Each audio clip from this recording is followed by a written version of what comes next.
Imagine being the strongest emperor of your time, yet losing to the demon queen and reincarnating into the body of an obese person in a world without cultivation. To make matters worse, in this world, gender roles are reversed, where women go out to work and men are responsible for taking care of the family and home. Our hero's current goal is to survive in this feminist world where women are true predators while regaining the cultivation he lost after reincarnating. To further complicate his situation, the woman who killed him and caused him to reincarnate in this world also followed him here. And like the emperor, she is also looking to regain her power and have her revenge. Nevertheless, thanks to rigorous training, he manages to lose all the flabbiness and extra weight he had. However, this made him an even more desirable target for the women of this world, who pursue and compliment him in an almost savage manner. During a mission, he ends up discovering that women are not the only dangers in this world, as demonic monsters and martial arts still exist, albeit in a hidden form. Knowing all this, could our protagonist survive in this world of reverse roles?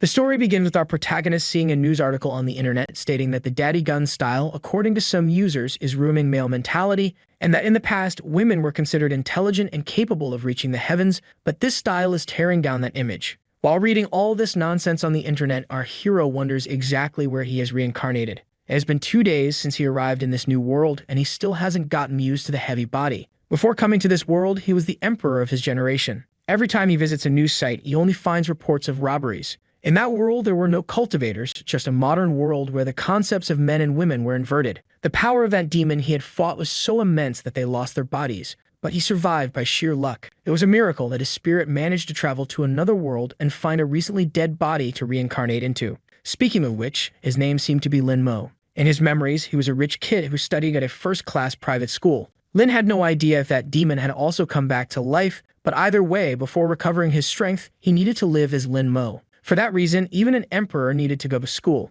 Getting dressed, the young man left his room. Looking around, he assumed that his family wasn't bad at all. Even so, the house was smaller than his last fish tank. In his memories, it seemed that his parents died in an accident, and his grandmother had Alzheimer's, bedridden in the hospital. His distant aunt took on the role of guardian after he was abandoned, and together with her, his family also moved. Before he knew it, everything that belonged to him was already his aunt's, and his quality of life had deteriorated. Walking through the house, the boy approached a table. The one with hair like it was licked by a cow was named Yangjun, and the other was Zixuan. The boy's aunt appeared, saying that he arrived just in time to discuss his studies, and that Yanwu was right, mentioning that it was a joke. Hearing the name his aunt mentioned, the boy became thoughtful. In the memories of his body, his grandmother arranged a marriage for him before she developed Alzheimer's, and the girl's name was the same. However, she was shocked when she learned about it, and with disdain, asked how she could go out with someone as fat as him. While crossing the street, he was accidentally run over by a truck. And when this happened, his aunt canceled the engagement, thinking that it was unbelievable because the emperor of his generation would have to marry someone from this world based on another woman's decision.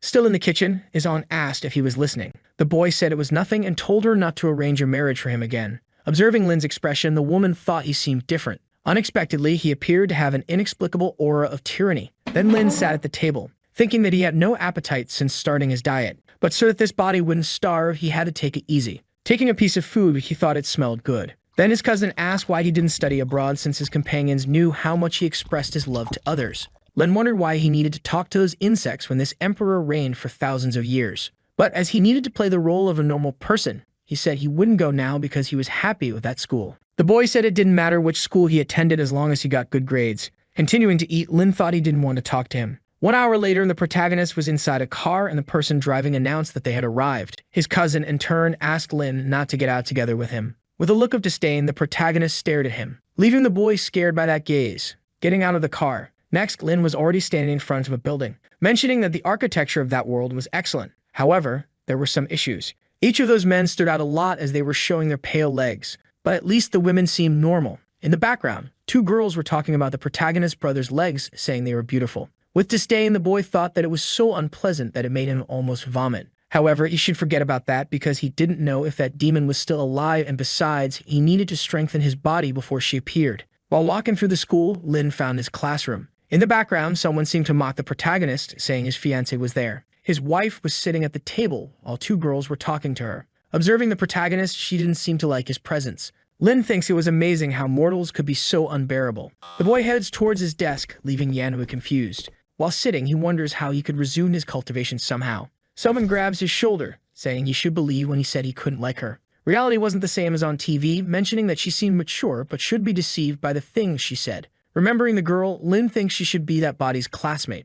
Continuing to speak, the girl questions how she could like a second-class person. Seeing Lin still silent, she supposes she had said too much, saying he still had a chance with Yanhui, who might like him if he lost some weight. Then the protagonist asks her to say what she wanted to say. The girl asks how he knew she was plotting something, and Lin mentions that she wasn't that kind to act that way. Then the girl really wanted to ask a favor, asking him to play a game with her, saying it wouldn't take long, and as a reward, she would introduce him to a girl more beautiful than Yanhui. There was a mountain that couldn't be reached alone, but she had contacts to help climb directly, so she was thinking of going during the summer, mentioning that the place was impressive at night and he would regret it if he refused to go there. Lin thinks of a rumor that high mountains attract spiritual energy, and that mountain was the closest to that region, so there was a high chance it had energy at the top. Also, it was a great opportunity for that body to lose weight by climbing the mountain. Accepting the proposal, he mentions he wasn't good at games, making her happy. The girl says there would be a match against an idiot from class 3 who loves pretending to be good, so after class, they could use the computers in the computer club.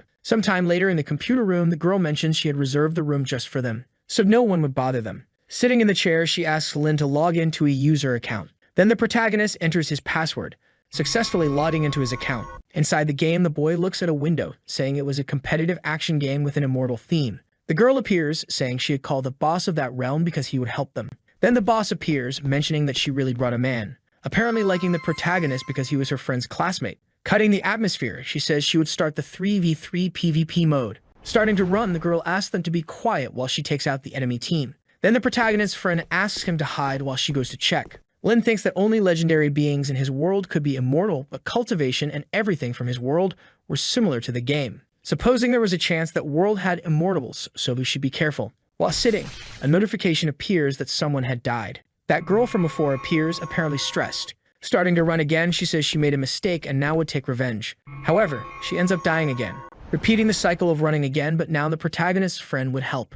Even so, it doesn't help at all. Outside the game, the protagonist's friend is furious because not even the boss of that realm was managing to defeat that person. Telling the protagonist to be careful because Flying Feather was on the way, but Lin was completely calm. While running, the boy thinks he had developed his fighting instincts for thousands of years, capable of using them even in games. During all that, the other team was still chasing the protagonist while two girls fawned over the person playing. Then the girl says he couldn't escape her. Looking back, Lin sees someone following him. Stopping running, he thinks he was an emperor and therefore had never been pursued. Noticing that Lin had seen her, the woman quickly hides. The protagonist in turn affirms that it was a quick reaction and that body couldn't win since in that game the attacks were hard to use. Outside the game, Lin seemed to use an ability. The woman observing the protagonist mentions that he was a novice who had no idea where he was. Therefore, that was a positive point as she approached the boy. Quickly, Lin uses the keyboard and mouse, launching an attack at the woman. Suddenly, he hits her and a notification of a dead player appears.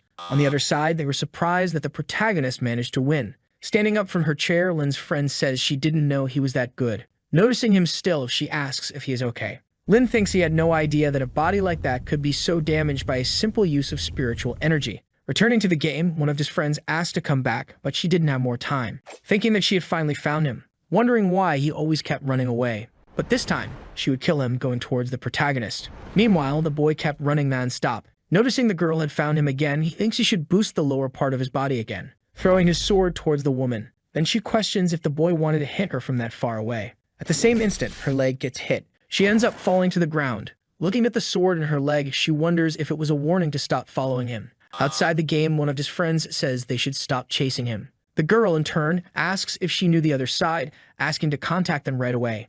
Sitting in the chair, she murmurs the protagonist's name. On the other side, the protagonist's friend receives a call from those girls wanting to see her. Approaching Lin, and his friend says he was amazing, suggesting they play a few more matches, but the boy didn't want to play anymore, asking not to forget the promise he made before. Sometime later, Lin was already near his house. In his room, the boy lies down, mentioning that his body was very fragile. The next day, while going to school, his cousin calls him, asking him to explain to his classmates that the marriage with Yanhui wasn't real. Then the protagonist says there was no need to explain what was false. While walking away, his cousin says he was very arrogant. Inside the classroom, his friend notices his presence, asking if he knew who that girl from before was named Zhao Yutang. Mentioning that, surprisingly, she was from their school. It seemed he went through a lot since he lost his love, mentioning that the girl wanted to see him and he didn't need to worry because she wouldn't do anything to a guy. But even before finishing the sentence with a threatening look, the protagonist observes him. Suddenly, he doesn't finish the sentence, mentioning that it wasn't Momo baby. Then a girl walks towards the protagonist's table. That was Yanhui,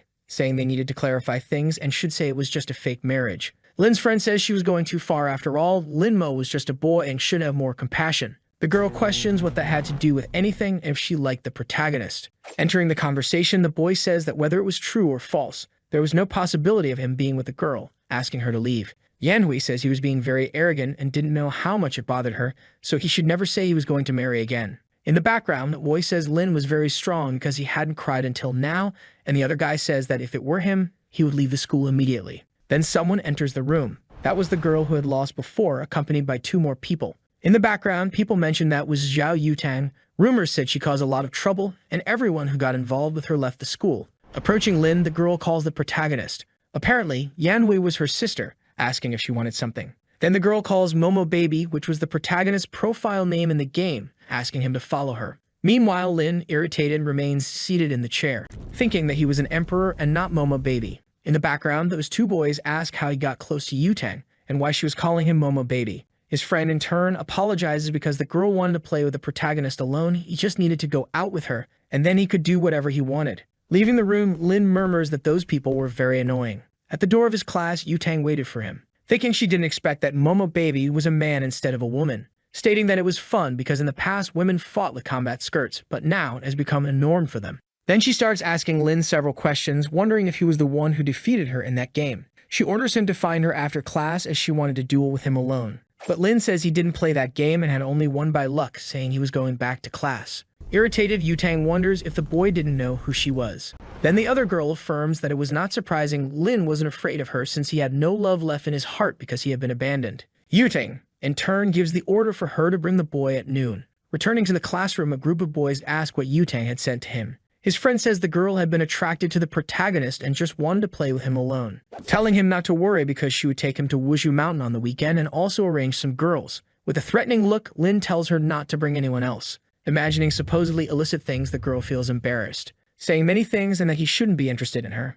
Then another girl appears, saying that Yutang was waiting for the protagonist. However, Lin was no longer in the room. In the cafeteria, Lin was eating while people in the background mocked him, saying he ate too much. At the counter, the boy asks the server to wrap it up to go. Leaving the place, the protagonist thinks he still hadn't gotten used to that noisy world, and he shouldn't get upset because of that. In the background, someone was approaching the boy, murmuring various things about that body dying in a year, and if he wanted to survive, he should merge with her, and as a reward, she would fulfill his desires. While walking, people around observed her beauty. The woman says she had made the right decision. From now on, his 18 years of life would be part of hers, mentioning it was a pity that all the joys and sorrows he had experienced were just a drop in the ocean for her. After working hard for so long, she managed to defeat the emperor, but it wasn't the ending she desired, and now the only thing she could do was revive the demon world. But the emperor had many tricks up his sleeve, so he wouldn't die easily. Hence, she should be careful since he might have come to that world, affirming that this world was very interesting. She never got her father's approval in the demon world, no matter how hard she tried, just because she was a woman. Those men looked down on her and only wanted to possess her until the day she put on a mask of evil spirits, killing them so they would fear her. However, in that place, men are at a disadvantage and cultivation wasn't bad despite the spiritual power being scarce. Moreover, she was beautiful to the point that men followed her, but it had been a while since that fat boy was after her, and as a woman it was good to be direct.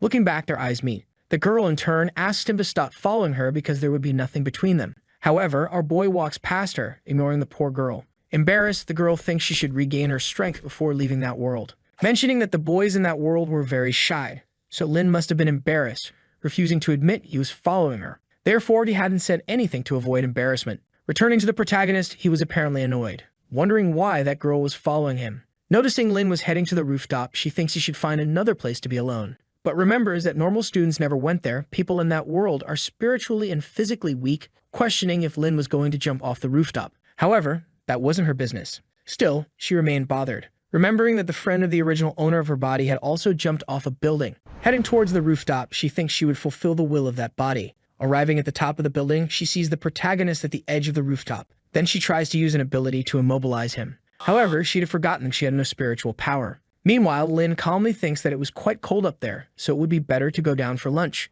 Then the girl appears, asking the protagonist to wait. While grabbing his belly, Lin asks what she was doing. Lifting the boy, she asks the protagonist to come down, but she is surprised by the boy's weight, falling to the ground with him, where she ends up breaking a rib. On top of her, Lin says he didn't even have time to respond, questioning what she was doing. The girl says she was just helping because he was going to jump in an isolated place, thinking she had broken a rib because of him. Surprised, Lin thinks that the girl thought he was going to jump off the building, supposing it was because in that world men were fragile while women were strong, extending his hand to help her, asking her to control her imagination because he had only gone to get some air and had no intention of jumping off the building. Besides, he wasn't interested in her, leaving the girl embarrassed, telling him never to appear in front of her again. As he walks away, Lin thinks that woman had refused the help of an emperor without even knowing, and since she didn't want help, there was nothing he could do. Back in the classroom, his friend asks where he had been, mentioning that Yutang was looking for him and telling him not to leave after class. The protagonist in turn says it was all her fault, so she should solve it herself. But the girl says she would go with him after class to play with Yutang, and if he let her win, it should be enough to leave him alone. Even so, Lin says he wouldn't go, thinking he didn't want to lose to a little girl, even in a game. His friend keeps trying to convince the protagonist, but the boy says the problem was hers. The girl saying she would do anything for him. Lin still decides he wouldn't go, so his friend thinks she was in trouble. Sometime later, the day passes. Standing up, the protagonist tells them to leave and not to forget their promise at Wushu Mountain. While walking away, Lin remembers something, recalling that he had fallen on top of that girl, wondering if she was okay. The human body is very fragile, so she probably ended up breaking some ribs. Since human lives in that world were precious, he could end up being arrested, which would cause a huge problem. Looking for the girl, Lin thinks he should check on her. Meanwhile, she was still on the rooftop, stating that that body was very weak and couldn't get up. Besides, it was very windy, and she was hungry, thinking about shouting for help but wouldn't do it even if she died. She didn't expect that could happen. An invincible demon who defeated the emperor was taken down by a fat boy. Then someone approaches the girl. Noticing it was Lin, the girl asks why he came back. Kneeling down, the protagonist observes her, thinking she didn't look well. Then he places his hand on her back, saying she had broken some ribs, mentioning she was very weak and needed to exercise, but the girl says it happened because of him. While Lin takes off his coat, the Empress, embarrassed, asks what the protagonist was going to do. Covering her, the boy mentions it was windy on the rooftop, asking her to wear his coat. Making a call, he says he would call an ambulance, but the Empress says she didn't need his jacket. The protagonist already knew she didn't want to wear his jacket because he was fat, but should remember that her body was fragile and could take it off when the ambulance arrived. However, for the girl, it wasn't for that reason. She didn't expect the protagonist to be so kind. This world has a standard of beauty for men, thinking she didn't know why Lin helped her, but would keep an eye on him anyway. Sometime later, the ambulance arrives. While the Empress is on the stretcher, two girls notice the commotion. Embarrassed, the girl thinks she would never forget that day. At night, the protagonist was already near his house. Entering, his cousin asks why Yutang had come to talk to him. Then Lin says he would say it only once. Zixuan, in turn, thinks that Fat Boy had a sharp look, mentioning he was more aggressive lately, saying that Yutang must not have gone after him on her own and must have caused some trouble. Because of that, he would ask his mother to throw him out of the house. Then Lin, questioning what he was talking about, mentions that it was his house. Zixuan, about to slap the boy, says he had asked for it. With no effort, Lin grabs his hand. While squeezing his arm, he thinks he was very weak, so weak that it wasn't even worth continuing. On the floor, the boy says it hurt, going to tell his father that Lin had hit him. Appearing in the kitchen, his father asks how he dared to hit his cousin, saying he would deal with him. But with no effort, the protagonist also grabs the man's hand, surprised that Lin Mo had grabbed him so easily. Lin in turn says he would give him advice to never mess with him. Crying, the man says he was an abuser, calling the protagonist's aunt, saying he was causing trouble. Arriving in the room, she tells them to be quiet. Staring at Lin, she thinks the boy was different, saying she didn't want to know what happened and just to apologize to his uncle. Lin in turn thinks that she was the first person to ask an emperor to apologize, saying he wasn't wrong and therefore wouldn't apologize. However, she says that if he didn't apologize, he wouldn't receive his vacation allowance, but the boy says he didn't need it. Entering his room, Lin wonders if she was talking about money, remembering that without it, he wouldn't be able to go to Wushu Mountain. He had nothing to sell in that house and no savings. Thinking of selling some clothes and shoes, Lin opens his computer, surprised that a buyer responded so quickly. 3 girls in the comments of the post were asking personal questions and if the items still had his scent. Surprised, the protagonist thinks he was never afraid, not even of demons, but those women scared him. Even so, he would sell to make money, wondering why money was the first problem because he should first regain his strength. The body is the foundation of cultivation, and if he could absorb spiritual energy, money wouldn't matter. A few minutes later, the boy was completely exhausted, and without spiritual power, the body couldn't handle it, so he had to forge his body from scratch. Then he receives a call from his friend, saying she wanted to talk about Wushu Mountain, mentioning that her friend said he was going there and asked if it wasn't better to go another day. Lin says it wasn't a problem and they could go anyway, so the girl says the bus would leave in the morning, so he shouldn't be late. The next day, the protagonist goes to the table for breakfast. Zixuan asks why he woke up early and if Yanhui hadn't asked to go out with him. But the boy remains silent. His cousin, in his thoughts, wonders why he wasn't responding and if he was planning something, saying he could continue eating like a beggar because his bus had arrived. Near the bus, Yanhui calls the boy, saying she was scared so they should get on quickly. Inside the bus, she says Lin has been different since she rejected him, mentioning that last night he pushed Zixuan while arguing with his father. Yanhui, in turn, says she always knew it wasn't a good idea to take Lin to Wuzhu Mountain, affirming that he was also going, and the other girl says he looks like a whale pacifier, so he wouldn't be able to climb. Then the protagonist's friend appears, saying they were in the same class and shouldn't talk about him like that. The girl thinks she didn't expect Lin to come, but he wasn't afraid of Yanhui, so she would stay with him so he wouldn't feel alone. Then Lin appears on the bus. While going to his seat, Yanhui stops the protagonist, asking why he pushed Zixuan. Interfering in the matter, the protagonist's friend says it must be a misunderstanding because Lin was a calm person, calling the boy to the front of the bus because it had a beautiful view. At the front of the bus, she asks the driver to stop at the next stop to pick up another person. The protagonist, in turn, hopes that when they reach Wuzhu Mountain, he wouldn't be disappointed. Looking to the side, he notices a girl riding a motorcycle, stopping the motorcycle in front of the bus. Suddenly, the bus is forced to brake. Removing the helmet, it was Yutang. The protagonist's friend gets nervous, fearing she stopped the bus to go after Lin Mo. Leaving her seat, she says she would talk to her. Questioning what she was doing there, Yutang says she was looking for that fat boy. Observing Lin, the girl mentions that if it weren't for his size, she would never have noticed him. Then everyone starts laughing at the protagonist. Yutang says he shouldn't go to Wuzhu Mountain and that it was better to go with her to play video games, and if he did that, she could make his wife return to the relationship. But the boy didn't want to know about it, asking her to leave him alone. Then Yutang asks if she was bothering him, thinking that if it weren't for him, she would never have lost even once in her life, questioning if he would go with her or not. Then Lin seems surprised, noticing that the girl's necklace had a bit of aura, thinking that his refining technique was a bit poor, but that was something difficult to craft in that world, wondering if cultivators still existed, saying he would play with her after climbing the mountain. Then the protagonist's friend suggests they all go to the mountain. Yutang asks if Lin was really willing to climb that place. It seems he wasn't popular and was fat, so she would watch him try to climb that mountain. Meanwhile, another guy appears saying he has a seat next to him, suggesting she sit beside him. But the girl doesn't care and calls one of her friends to take care of her motorcycle, asking if Lin had that game because she wanted to play with him now. However, the protagonist says that if he won, he wanted something in return. Accepting the offer, Yutang says that if she lost, he would have to be her servant forever, ignoring another guy while talking to Lin. Then the other man asks Zixuan if Lin was good at games and why Yutang insisted on playing with him. Zixuan, in turn, thinks he has no idea what's going on and the protagonist is a nuisance. Back to Lin, the boy was playing that game with Yutang again. Noticing an opening, he prepares an attack. Yutang is surprised because he was attacking at high speed. Taking the hit head-on, the system informs that Momo Baby is the winner. Outside the game, Yutang still can't believe she lost, asking how he managed to have such incredible precision. But the protagonist says every move of his was calculated,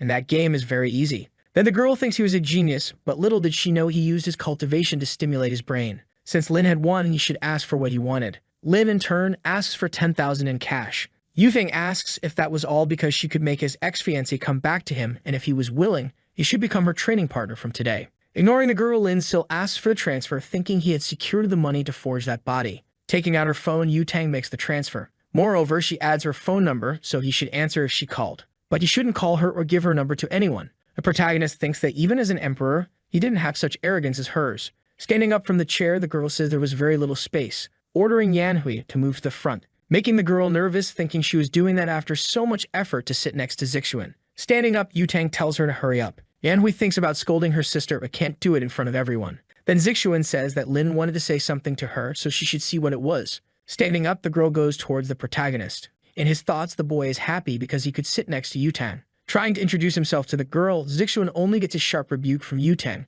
telling him to shut up, thinking that if she knew that boy was so insufferable and wore so much perfume, she would have preferred to sit with the protagonist. Arriving at Wuzhu Mountain, the students are surprised by how high the place is. Then the protagonist's friend tells everyone to follow her and not lag behind. Half an hour later, Lin Mo, observing those boys, thinks they were much worse off than he was. When he managed to recover his powers, he would punish them every day for centuries. The protagonist's friend, noticing that no one was there to help him, thinks she couldn't assist him because if someone saw her with him, she might get strange looks. 20 minutes later, Lin Mo was still climbing the mountain, thinking he couldn't go any further because he had the least endurance in the group. Those boys seemed delicate, but were actually quite fit. Noticing that Lin couldn't continue, his friend thinks that since she brought him to that place, she should help him. Asking if the boy needed help, but Lin Mo says she could go on her way. because he could still continue, thinking that this exhaustion was nothing compared to the things he went through in his previous life. The protagonist's friend wonders why he was making such an effort for that, saying she would go ahead, and if he couldn't climb anymore, he could let her know.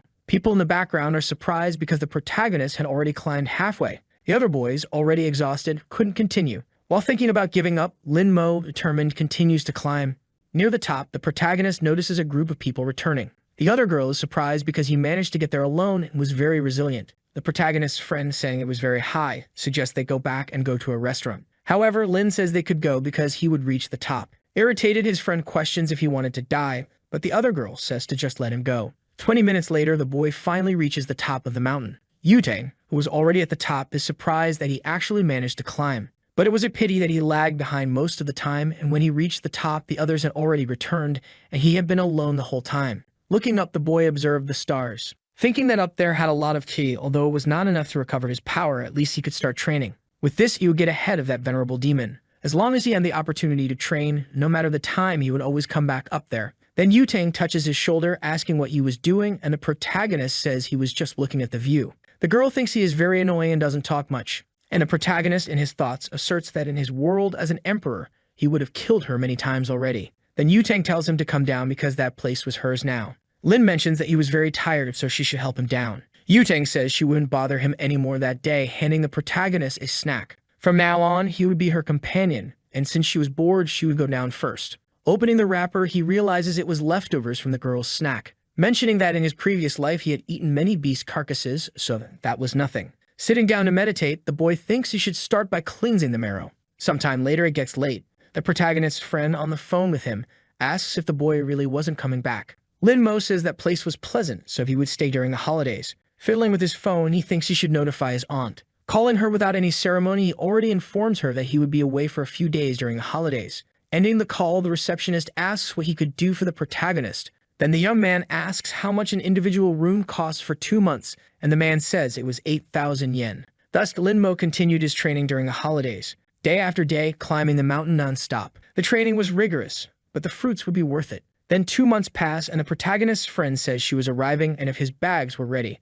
Thinking that she couldn't talk to him during the holidays, and because of that, Yutang was always bothering her. So she had to take him to Yutang no matter the circumstances. Meanwhile, Lin Mo looks at himself in the mirror, thinking that after 2 months, the spiritual energy in his body was still weak. Appearing like a complete Giga Chad, he says he should still continue being a mediocre student. Sometime later, the protagonist's friend says she finally managed to find him. But when she looks at the boy, she is surprised by his beauty. Supposing she had mistaken the room, imagining having a family with that man. With a remorseful look, the protagonist notices the girl staring at him. Embarrassed, she starts to leave, thinking the protagonist must think she was a pervert. Then Lin asks where she was going because she wasn't mistaken. The girl, in turn, asks if he was a friend of Lin Mo, but he says he was Lin Mo. However, she doesn't believe his words, supposing they had the same name. But the protagonist says he had just lost some weight, asking why she was so surprised, although the boy had changed drastically. Everything about him was completely different. Grabbing the bags, Lin says they should go. Then the girl thinks that from his cold look and way of speaking, he was definitely Lin Mo, thinking she wasn't dreaming and the boy had changed a lot,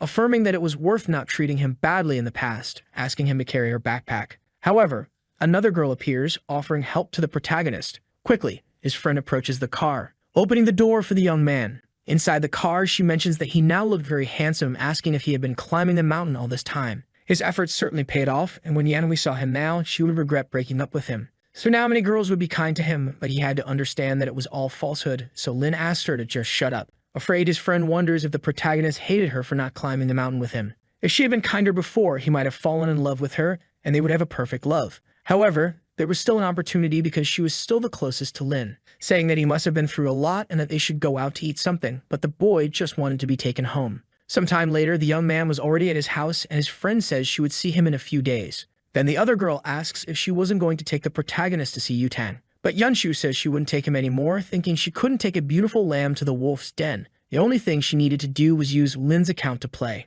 Then Lin Mo enters his house. The whole family is surprised by his appearance, asking who he was and how he had entered. But the boy says he is Lin Mo and had just lost weight. Even so, Bisexuan doesn't believe it was him because even if he lost weight, he wouldn't be that handsome. Then his mother asks him to stop yelling, asking if the boy had had some surgery. The boy mentions that she had all his money, so he couldn't have done that, questioning if he would receive his allowance that semester. His aunt said she would cover all his expenses and also buy a new uniform. but if he did anything bad to his cousin or uncle again, she wouldn't give him another cent. Standing up, Lin says he was already satisfied, and his aunt thinks he really was the protagonist. The next day, the young man was in a car with his cousin going to school. Sixuan asks why the driver was driving slower this time, so the girl says she would go faster, thinking she couldn't help but look at the protagonist because he was very handsome. So she's one to keep observing the boy. Then Lin gets out of the car. Everyone around is surprised by his beauty, wondering who that boy was. His cousin, envious, questions why Lin was drawing so much attention. Noticing that the girls were taking pictures of him, the young man thinks something wasn't right. Soon after, he enters his classroom. Heading to his seat, another girl wonders if he was a transfer student. Lin, in turn, thinks he had just lost weight, but just because of that, he was already a little better than normal. However, he usually wouldn't attract so much attention, wondering if it was because of his aura. At the classroom door, a commotion was happening. Yutang, holding the protagonist's friend, says she would give her 3 minutes to bring that fat boy to her, but Yunshu says there was no fat boy anymore. The girl mentions that she would regret it if she continued lying, so Yunshu says she would tell her where Lin was. Pointing to the protagonist, she says he was Lin who had lost weight over the holidays. Observing the boy, Yutang seems not to believe it. Furious, she says that guy could never be Lin, but Yunshu was telling the truth. The protagonist in turn says the girl wasn't lying, saying she would train with him whenever she wanted and to meet after class. Then Yutang asks who he was. Again, Yunshu says he was Lin and had lost weight over the holidays while climbing Wuzhu Mountain. In her thoughts, Yutang wonders if it really was the boy, questioning if it really was that fat boy, while the boy asks her not to call him that anymore. Noticing he had the same voice and behavior, she affirms that he really was Lin, saying it didn't matter if he was fat or thin because he should wait for her after class. Yunshu says it had been someone else who had played with her before and Lin had joined just to complete the group, so the protagonist wasn't very good at games. With a threatening look, Yutang observes her, asking if she dared to say that Lin didn't know how to play, mentioning that yesterday she had used Lin's account to try to deceive her, so she was the most arrogant person who tried to do that. While leaving, Yunshu asks for a chance to explain, thinking that now Yutang would never leave her alone. Two girls appear, asking how she knew it was Lin. Even if it was the boy, he couldn't have become so handsome, so he must have had some surgery. Then the teacher appears, asking everyone to take their seats because class was about to start, saying she was curious to know how their holidays were. However, she ends up being surprised, asking who that student in the back was. Yunshu, raising her hand, says it was Lin who had lost weight during the holidays. Surprised, the teacher says he had changed a lot and must have worked hard to achieve it, asking if the boy wanted to sit at the front that semester. Quickly, a girl responds no, mentioning that Yunshu had promised they would change places with her. Another says she had grown a lot during the holidays, so she should also go to the back. Yunshu thinks they were trying to take her seat but wouldn't let that happen. The teacher, asking them to stop arguing, says the first person to change places would be Yunshu. While two girls remove her from her seat, the protagonist's friend pleads to let her stay in her seat. Another guy asks Zixuan if Lin had had surgery to become so handsome, and the boy responds that there was no other way than that. The teacher says the odd numbers would stay in the same position and the evens would change with the adjacent ones, saying that Li Jiang would sit with Lin. The other girl asks if Jiang was really going to sit with the protagonist, then the girl says it's okay because she couldn't let Yunshu have him for herself. Looking at his classmate beside him, the young man notices that he was a bit chubby and quiet, so there would be no one to bother him. Yunshu, sitting at the front, cries for losing her seat. Then Lin Mo stands up from his seat. A group of girls start flattering the young man, saying they would be exhausted if they had to climb the mountain every day, and another asks if he could give some advice to her brother. Yunshu thinks they are all fake because when Lin was fat, no one talked to him, saying that unlike them, she never treated the protagonist badly when they first met. Lin coldly asks them to get out of his way. Quickly, the girls make room. Another girl says that the protagonist looks very handsome with that attitude. Noticing Zixuan getting stressed, the girl mentions that he was jealous, but it wouldn't help because they preferred Lin. Back to the protagonist, the young man was in the cafeteria. A girl waves at him, saying he could sit in her place because she had to leave, but Lin declines the offer, thinking he wasn't sure if it was safe near those mortals, mentioning that the eyes of those women were nothing less than deceitful. In the background, Yan Hui questions if it was really the protagonist. Zixuan asks if she regretted breaking up with him now that he was handsome, and the girl responds that she wasn't that superficial. Another girl appears, saying she wanted to go after Lin Mo, asking if she could help her, mentioning that it didn't matter if he had surgery or not because she always liked him for his personality.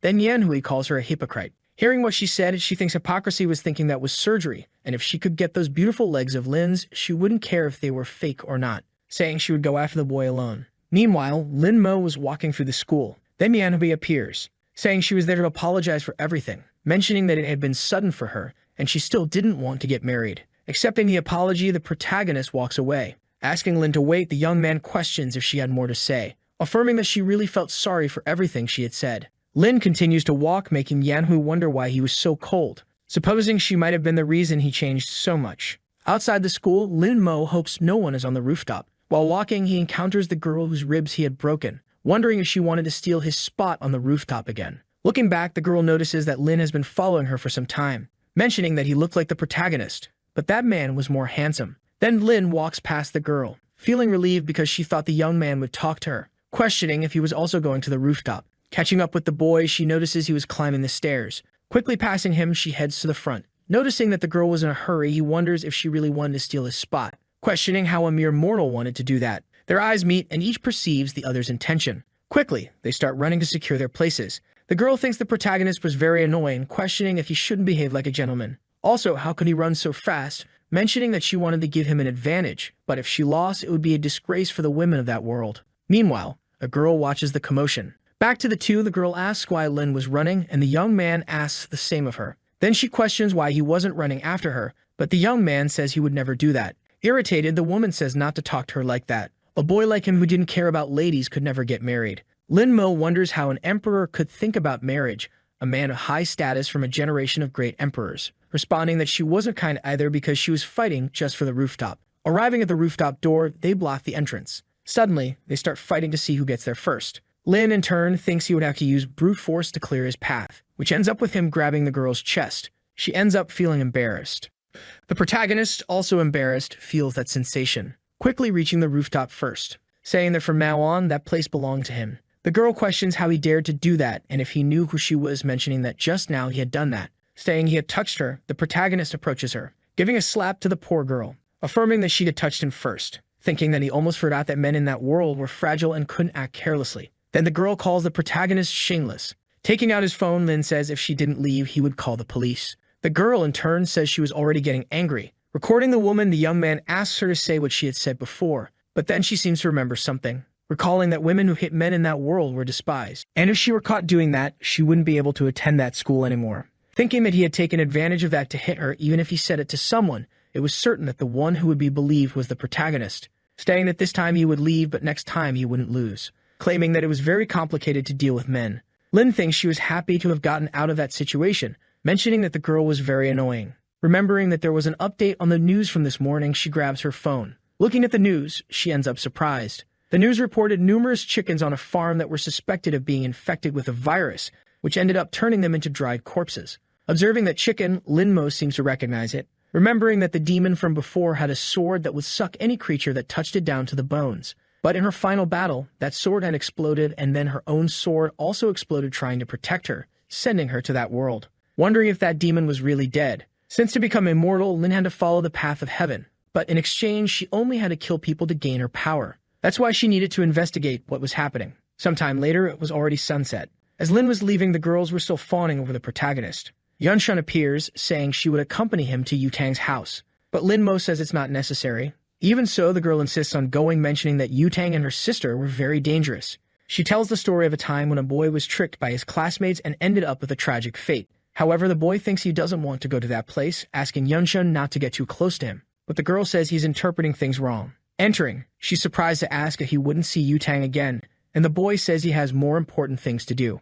Yunshu questions if he didn't know that she had been looking for him all summer, and the young man says they would discuss that later. The girl, in turn, asks him not to worry because she would explain everything to Yutang the next day, remembering that if she helped him, Lin might end up thanking her. Meanwhile, the young man was in a car, thinking that the farm was outside the city, and if that demon was there, he would eliminate her even if it damaged his soul. Sometime later, Lin Mo arrives at the location, thinking that he still had little soul left, but it would be necessary to use it. He apparently starts to use some magic. Looking at a house, he notices demonic Kai, thinking that it was extremely strong, assuming that demon had really survived. Looking to the side, he notices someone approaching. A person says they had seen the protagonist from afar. Taking off a helmet, it was Yutang asking what he was doing in the middle of nowhere. Lin, for his part, wonders how she got there, thinking it couldn't be a coincidence meeting in the middle of nowhere. She says she called a taxi to take her home, but on the way, she realized it was taking her out of the city, so she decided to get out of the car. Irritated, the girl asks if he still thinks he's that ugly fat guy from before. Now that he's handsome, he'll meet plenty of girls who only think with their lower brains. Mentioning that handsome young men are the main targets when it comes to trafficking, she says he shouldn't forget to warn someone when he gets into trouble. Asking him to hold her helmet, she says she's going to call the police, asking if he remembers the car's license plate, but the boy replies that he doesn't. Then the girl says she's going to deliver some messages and will be right back. Lin, for his part, thinks that Yutang was just immortal, but could also track demonic energy. Then he realizes she has returned. Mentioning that losing weight was causing her problems, she asks him to hand over her helmet. Putting it on her head, she says she didn't want to get into trouble. However, she feels embarrassed, thinking that the boy was more handsome than those motorcyclists on the internet. Lin wonders if that was a protective helmet, and the girl thinks he really was handsome, questioning how she had that ridiculous idea, mentioning that it was her customized helmet, and if she broke it, she would give it as a prize to the mean girls, saying that it only gives her a headache. Looking where the girl was heading, he notices it was exactly where the demonic energy was. As he was worried, he would go see what was happening. Returning to Yutang, the girl seems to pass through a place she shouldn't, where an old woman notices her, questioning who the girl was looking for. Quickly, Yutang pulls out a gun, saying she had a lot of courage not to run when she saw her. Desperately, the woman says she shouldn't place a prank because it was against the law. Then Yutang asks if she knew the demon cultivator's law, but the woman says she was just a chicken farmer. Stealthily, she draws a dagger from her sleeve. Yutang, perceiving the woman's intention, fires her weapon. With her arm bleeding, the woman begs not to be killed. The girl mentions she was a good actress, but would have to be better to deceive her, using a spell that turns her weapon into a sword. Even so, the woman insists she was not a demon cultivator and had nothing to do with that incident. Yutang says she is now only capable of refining chickens, but in the future could be refining people, mentioning she had little cultivation time, but was better than a monk. Then the woman asks how she didn't notice that, saying she would go further if she refined her. Yutang says that was encouraging, quickly advances on the demon, stating that the result wouldn't change, stabbing her sword into the monster's chest.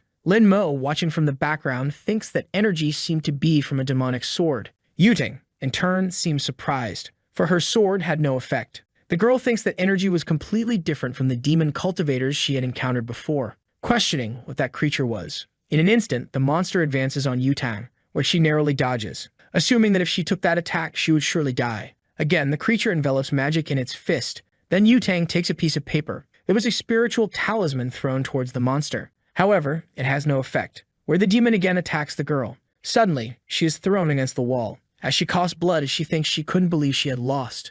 At that moment, the protagonist appears to defend the girl, who asks what he was talking about because he should leave that place. Lin asks to speak politely, but Yutang orders him to leave. Quickly, the young man seems to use his skill, where the demon stops moving. Yutang, surprised, asks why it stopped, but Lin says it was nothing special, for it was he who was there. While fleeing, the demon falls to the ground. Before the monster, a giant aura surrounded the protagonist. The girl mentions that the pressure was very strong and she couldn't breathe, wondering who Lin really was. Meanwhile, in another place in Gyuyuan in the city of Liu Bei, a man says that Tao was what gave birth to heaven and earth, encompassing all things. Then the man seems surprised, questioning why the bell was ringing and if it shouldn't only happen when there was a great event in the world. With the master kneeling, his subjects ask if he was okay. Then the man says the father of Tao had just reincarnated. Returning to the protagonist, the boy asks where that demon was. However, the creature had already lost all its spirit, mentioning it was just a fragment of the sword. Even so, it didn't matter. Using a skill, the young man seems to absorb that spirit, thinking it could be a trap by the demon to reveal his location, but was a good item to cultivate when his demonic nature is eliminated. The only thing he had to do now was to take care of that woman. Behind the protagonist, Yutang says he was very handsome. Using magic, the boy orders her to forget what she had seen. Then Yutang faints. Observing the girl, Lin thinks her spiritual root was of the highest quality and that was incredible, even in his world. But that meant there was a good place to cultivate in that world, otherwise it would be impossible to reach that level. Soon after using his skill, the boy feels a pain in his chest, assuming he had overloaded his residual soul, thinking he should leave that place, where he ends up encountering two girls mentioning he was very handsome, and that they would take him to a nice place, but Lin asks to let him go or they would regret it. Then the girl says he was acting tough, asking him to be a little more gentle. Irritated, the protagonist thinks that as his soul was damaged, he couldn't use his strength. Grabbing his face, the woman says he should obey her. Meanwhile, Yutang was behind the two, asking them to get out of her way, throwing a punch at the woman who narrowly dodges. The other woman tries to attack Yutang, but the girl dodges and counterattacks, quickly delivers a kick to the other, where she ends up knocking them both out. Approaching Lin, she asks why he didn't defend himself because when encountering people like that, he should strike with all of his strength at their weak point. The boy, questioning what the vital point was, hears Yutang respond that it was the chest and asks if he didn't even know how to defend himself. Leaving, the girl says she would take the young man to her house. When he was about to take off his helmet, Yutang asks why he did that, telling him to just get on the bike. Getting on the bike, the two head towards Lin's house. The protagonist thinks that in his past life, holding a girl without being in a relationship would be considered indecent, but in that world, they didn't think much about it. However, that vehicle was very fast, mentioning that with his sword, he could go faster than that. In the dead of night, the two arrive at their destination. Lin, thanking for the ride, asks how much he should pay, and the girl questions what he was talking about. Calling him fat, she mentions that just a moment ago the boy was scared and the protagonist asks her not to call him that. Then Yutang says that before Lin didn't care when people called him that. In the middle of the conversation, the girl remembers something, saying that the protagonist had deceived her again and left her waiting. But the boy says his family taught him he should go home after school because he couldn't walk alone, saying he had waited for her before. However, Yutang mentions that she had an emergency. Then her phone starts ringing. Answering the phone, Yutang asks if everything was already done, affirming that the target had a very powerful evil Kai. Mounting her bike, she says she had something to do. While heading to her destination, the girl stops at a corner, thinking that the protagonist's shampoo scent was bothering her. Returning to Lin, the boy thinks he needed to recover. Then Zixuan calls him, questioning if he was causing trouble with Yutang again. Yanhui, in turn, says the boy didn't know how to control his words and was trying to say that Yutang was a bit stressed. Lin, ignoring the two, continues heading towards his house. Inside his quarters, the boy sits next to his door, assuming that if he continued using his power, he could end up damaging his foundation. At least he got a sword fragment that he could use to cultivate. Soon after, someone knocks on the door. Yanhui appears, saying she wanted to talk to the protagonist. Noticing she wasn't with Zixuan, he thinks the girl wanted to be alone. Then Yanhui says it wasn't just about appearance, but the more time she spends with her cousin, the more she realizes she liked the protagonist. That's why she wanted to apologize for everything she had done, asking if his grandmother wouldn't want them to get married. Before she could continue talking, Lin closes the door. The girl, begging, asks him to believe her, saying they would get married. However, as Lin was an emperor, he didn't want to lower himself to that level, thinking that he thought he had already reached the maximum level of spiritual formation, but still had a long way to go. Starting to meditate, the boy considers it as mental resilience training. The next day at Lin's school, a girl calls the protagonist to eat. Noticing the boy ignored her, she mentions that he was very handsome but had a heart of ice, and he was getting more and more handsome, looking like a movie star. Meanwhile, Yanhui, along with her group, were eating. Looking to the side, she notices a girl trying to call the protagonist to her table, who, without any remorse, ends up refusing. Zixuan asks what good it was to be handsome but be alone, and the other guy says he had questioned how he had lost weight, but he always ignored him. Observing the situation, Yanhui seems uneasy. Getting up from the table, she says she would call the boy to her table since they were in the same class. Zixuan, irritated, asks why she would call him as the girl already knew he hated him. Reluctant, Yanhui asked the boy to let her go, otherwise Lin could see and interpret something else. Irritated, Zixuan says he had no more respect for him, and if she went to get the protagonist, she didn't need to come back. However, the girl thinks that if she could have Lin Mo in her arms, she wouldn't regret anything in her life. Meanwhile, a group of girls was bothering the boy, who wonders why all those women were disturbing him. Then Yutang calls the protagonist, ordering him to immediately go to her table. The boys, observing the commotion, suppose that Yutang supposedly liked Lin. Yanhui, desperate, thinks that girl was the worst who could take Lin's attention. The boy, in turn, can't believe that woman was still calling him fat. Looking to the side, he finds that girl from before. Quickly, he starts walking, remembering that there was a possibility of her stealing his place on the terrace. As the young man walked, Yutang noticed the boy in a hurry. The girl next to her said that Lin had become very arrogant after becoming a bit more handsome, asking who he thought he was. Furious, Yutang sent a message to the boy saying she would kill him after class. Back to Lin, the boy was approaching the terrace. However, that woman was already in his resting place, saying that since she arrived first, Lin should leave. Refusing to leave, the young man mentioned that he had won the race before, so that place belonged to him. The girl said she had let him win because he was a man, asking if he thought she would lose. Then the boy suggested they go downstairs to bet on another race to settle it once and for all. Irritated, the Empress said that the boy only knew how to run and asked if he had any other skill besides that because if he continued that way, he would never get married. Lin Mo, in turn, said it was nothing special, saying he could choose any game and he would beat her in any of them. With a sly smile, the girl seemed to be planning something. Grabbing a cup of pieces, she said they would play that game. Observing that in the girl's hand, Lin wondered if it could be what he was thinking. Then the Empress asked if he knew how to play that game and said that if he won, besides leaving the terrace, he could ask for anything. Sitting on the floor, the boy mentioned that he wouldn't be able to fulfill any of her wishes even if he tried. Convinced, the girl thought she had spent thousands of years playing that game, and her skills were of another level. Little did she know that the protagonist had also spent many years playing that game, known as one of the best in his world. About to start the game, the two stare at each other. In the middle of the match, both sides were completely focused. Realizing he still hadn't won, Lin wondered if that woman was a reincarnation of a player of that game. Sometime later, the match continued until sunset. The girl, observing the situation, realized the match was uncertain, and if she wasn't careful, she could lose. The boy said that if she didn't know what to do, she should give up. However, the Empress mentioned that classes were over, so he should feel proud to have reached that point and therefore should go home. Right after, Lin's phone started ringing. Thinking he could never give up and would only leave that place with a victory, the girl in turn couldn't stand the noise of that phone anymore. Taking a picture of the board, she mentioned they could continue the match the next day. However, when she was about to get up, she felt a shock in her leg from sitting for so long, where she unintentionally fell on top of the protagonist. Lin in turn felt a very cozy sensation. A moment later, the girl was completely embarrassed, saying she couldn't believe it. Then Lin slapped his forehead, saying that next time she should keep her magical spheres away from him or he would call her a pervert. The girl thought it was already the second time he had hit her, and when her strength returned, she would make him regret it. But during the night, she would study tactics to win her match.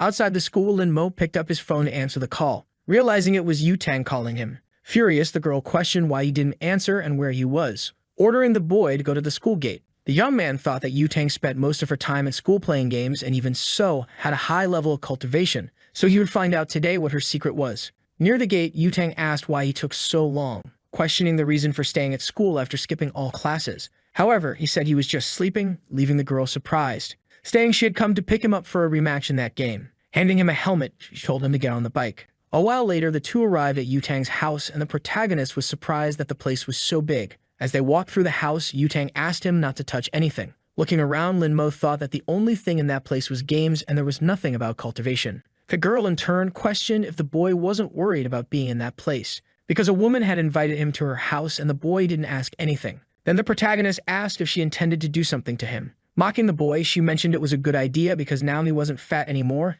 and it wouldn't be a bad idea. Without any compassion, the boy struck her in the belly, ordering her not to touch him. Seeing the damage he had done, the young man thought he didn't know that martial art was so good because it could knock out a cultivator in seconds. Getting up, Yutang said she was just kidding, but the protagonist said he didn't like that. Irritated, the woman announces that they will play more than 300 rounds, thinking she would defeat the boy and make him pay for everything he had done. Sometime later in the game, Lin Mo wins a round against the girl. Then he wins 2 more times. That cycle continued countless times without a single victory for the girl. With her head down, Yutang realizes she is losing 47-0. Standing up, the boy mentions he needs to go. Stealthily, he seems to place something under her table. Asking for one more game, Yutang says he could stay at her house, but the young man says they will continue another day. Saying she would take him to his house, Lin Mo responds that he will take a taxi. The thing the protagonist had placed under the table starts to fall. Seeming to come to life, it begins to move. Meanwhile, in some building, Yanhui in her room was thoughtful about Lin skipping afternoon classes, wondering where the boy had gone. Then she receives a call. Someone asks her to check the group messages because something unbelievable had happened. Looking at the messages on her phone, she sees a photo of the protagonist with Yutang. Irritated, the girl starts knocking everything off her desk, questioning how she dared take her Lin Mo to her house, wishing that woman would have a motorcycle accident. However, cursing her wouldn't help anything. Then a purple crystal asks if she wanted revenge. Looking around the room, she asks who is there, asking them to show themselves. However, the crystal says its identity is irrelevant. Then a malicious face appears, saying it could do whatever she wanted. Yanhui, in turn, asks if that monster was a witch from those novels. Embarrassed, that creature thinks the woman had nothing in place of her brain, saying it was the #1 divine sword of the immortal world that ended up shattering, and if she helped it recover, it would make her immortal. Without even thinking, Yanhui accepts the proposal, asking for help to become immortal. At that moment, that creature seems to cast a spell on the girl. A purple crystal appears on Yanhui's forehead, and the monster orders her to open her mind, letting it merge into her body. Asking why she didn't feel any power, the spirit questions what she desired.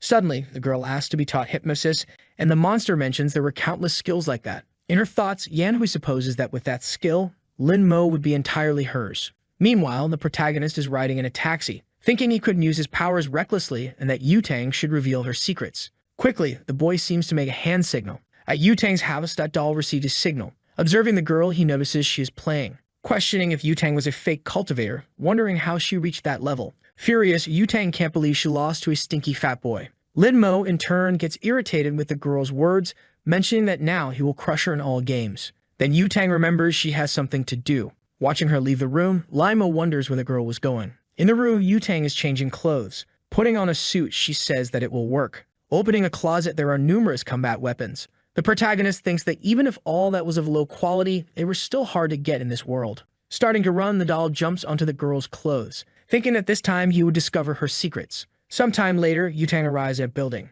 thinking she should find out what shampoo the protagonist used because it was very fragrant. Inside that building, the girl approaches a door. Meanwhile, someone says they should raise their glasses to celebrate the newlyweds. In that place, a wedding was taking place, and the woman mentions that the bride will give a speech. Taking the microphone, the woman thanks all the people who came despite their busy schedules. Meanwhile, Yutang sits in her place, thinking that now she just had to wait for everything to end. After a while, the other woman declares that the wedding ceremony between Lin Yu and Xiuxiu is over, and now the party could begin. Returning to the two newlyweds, his wife asks if he was very tired, but the man asks her not to worry because he just needed to change clothes and drink something. While they were talking, someone approaches the two lovebirds. It was Yutang standing in front of them. Seeing who it was, the boy becomes desperate. The bride, in turn, asks if something was wrong. Then Yutang says that now that her wish had been fulfilled, it was time to go. Starting to transform, the man asks if she thought fulfilling her wishes was that easy. At that moment, that boy transforms into a werewolf. When he was about to attack, Yutang used a talisman. Dodging the attack with a jump, she drew her sword, attacking the wolf from above. With one strike, he was knocked to the ground. Holding his neck, she thanked the girl, and in a matter of seconds, his head disconnected from his body. Desperate, his bride tried to save the man. In his thoughts, he apologized to the woman because he would never see her again, mentioning that this form was a stupid way to die. Returning to human form, his wife ran into his arms, begging him not to die, ordering them to call an ambulance to save him. Furious, the woman said she would kill the girl. Yutang, in turn, mentioned that she didn't know her husband as he was an expert in draining energy from women, turning them into slaves, saying she was just doing her job and it was nothing personal, using a talisman to make them forget everything they had witnessed. Right after, the bride fainted. Calling someone, Yutang says she had finished her job and now they should take care of the rest.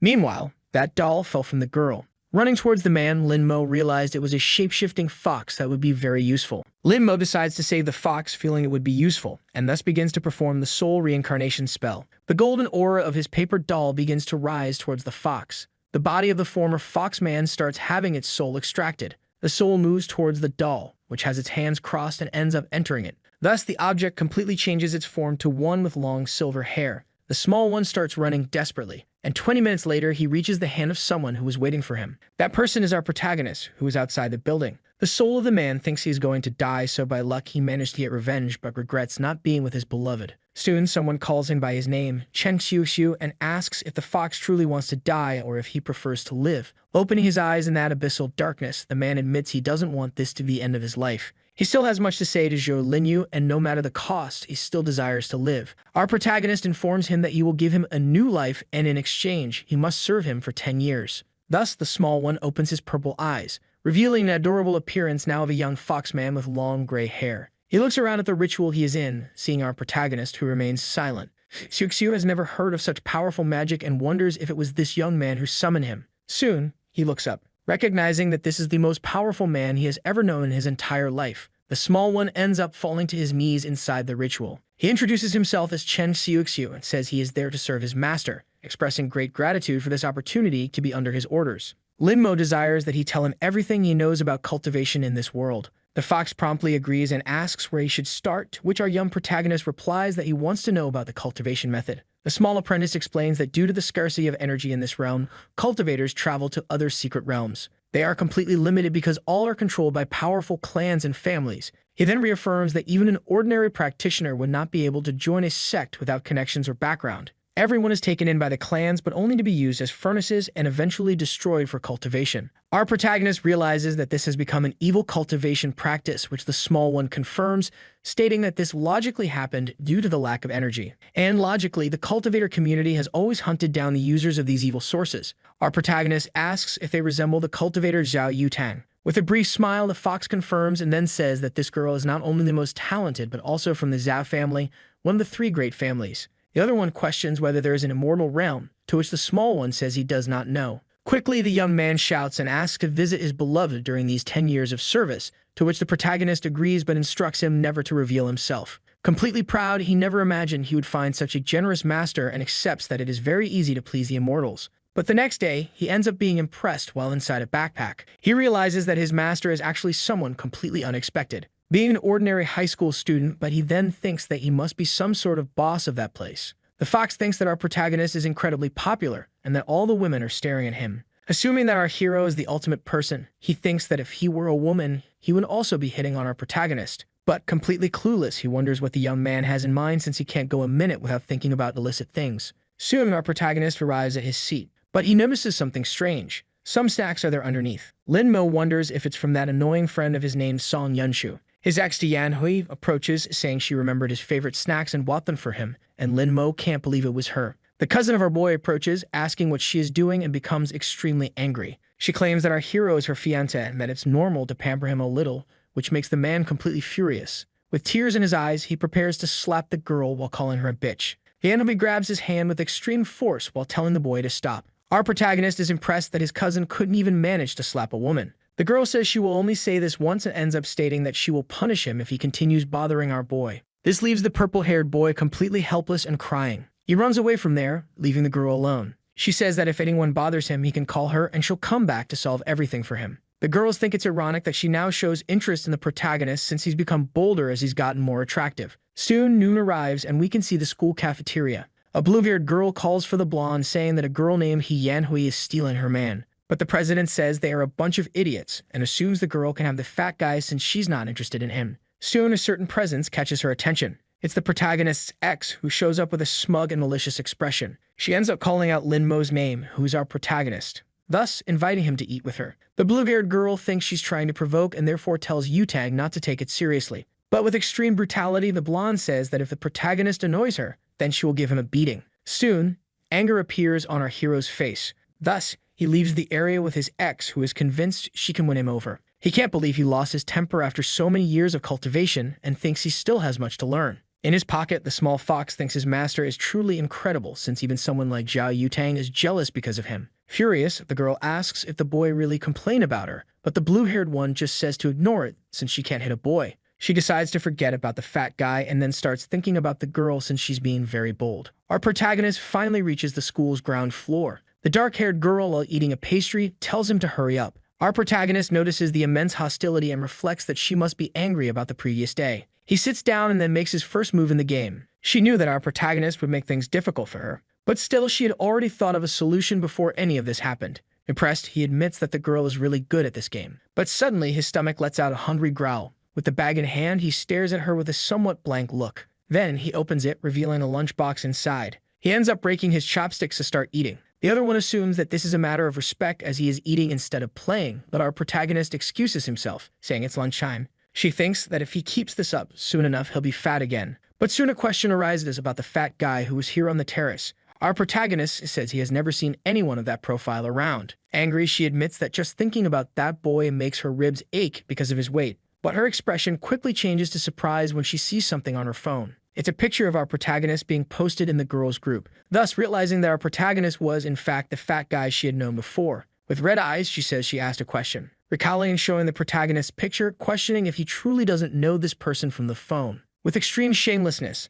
the protagonist says he has never seen someone so fat, to which the girl gets irritated, saying Lin Mo is a terrible liar. But she understands that he doesn't want to talk about the past, so she says he doesn't need to worry since she didn't ask for that reason. Soon, she starts rummaging through her bag, revealing that she washed his blazer, though thinking it might not fit him anymore given his current physique. A light appears in his eyes, perplexed by this gesture. Soon, he collects the garment while remaining completely stunned. Quickly, the young woman stands up, accepting it as a tie and saying that he is really good at the game. Our protagonist states that few people are his equal, but she was one of the few who managed to surprise him. The girl states that from now on their fight is over, but ending it this way leaves the protagonist in silence. Quickly and with conviction, he ends up calling her, saying it would be better to have a best of three and decide a winner. With a cheerful smile, she accepts his proposal and then reveals her name as Han Xinyi. Our protagonist is surprised by this name at first, but then reflects a little. His small fox ends up jumping out of his bag in surprise. It's astonished that he is so powerful that all the women throw themselves at his feet.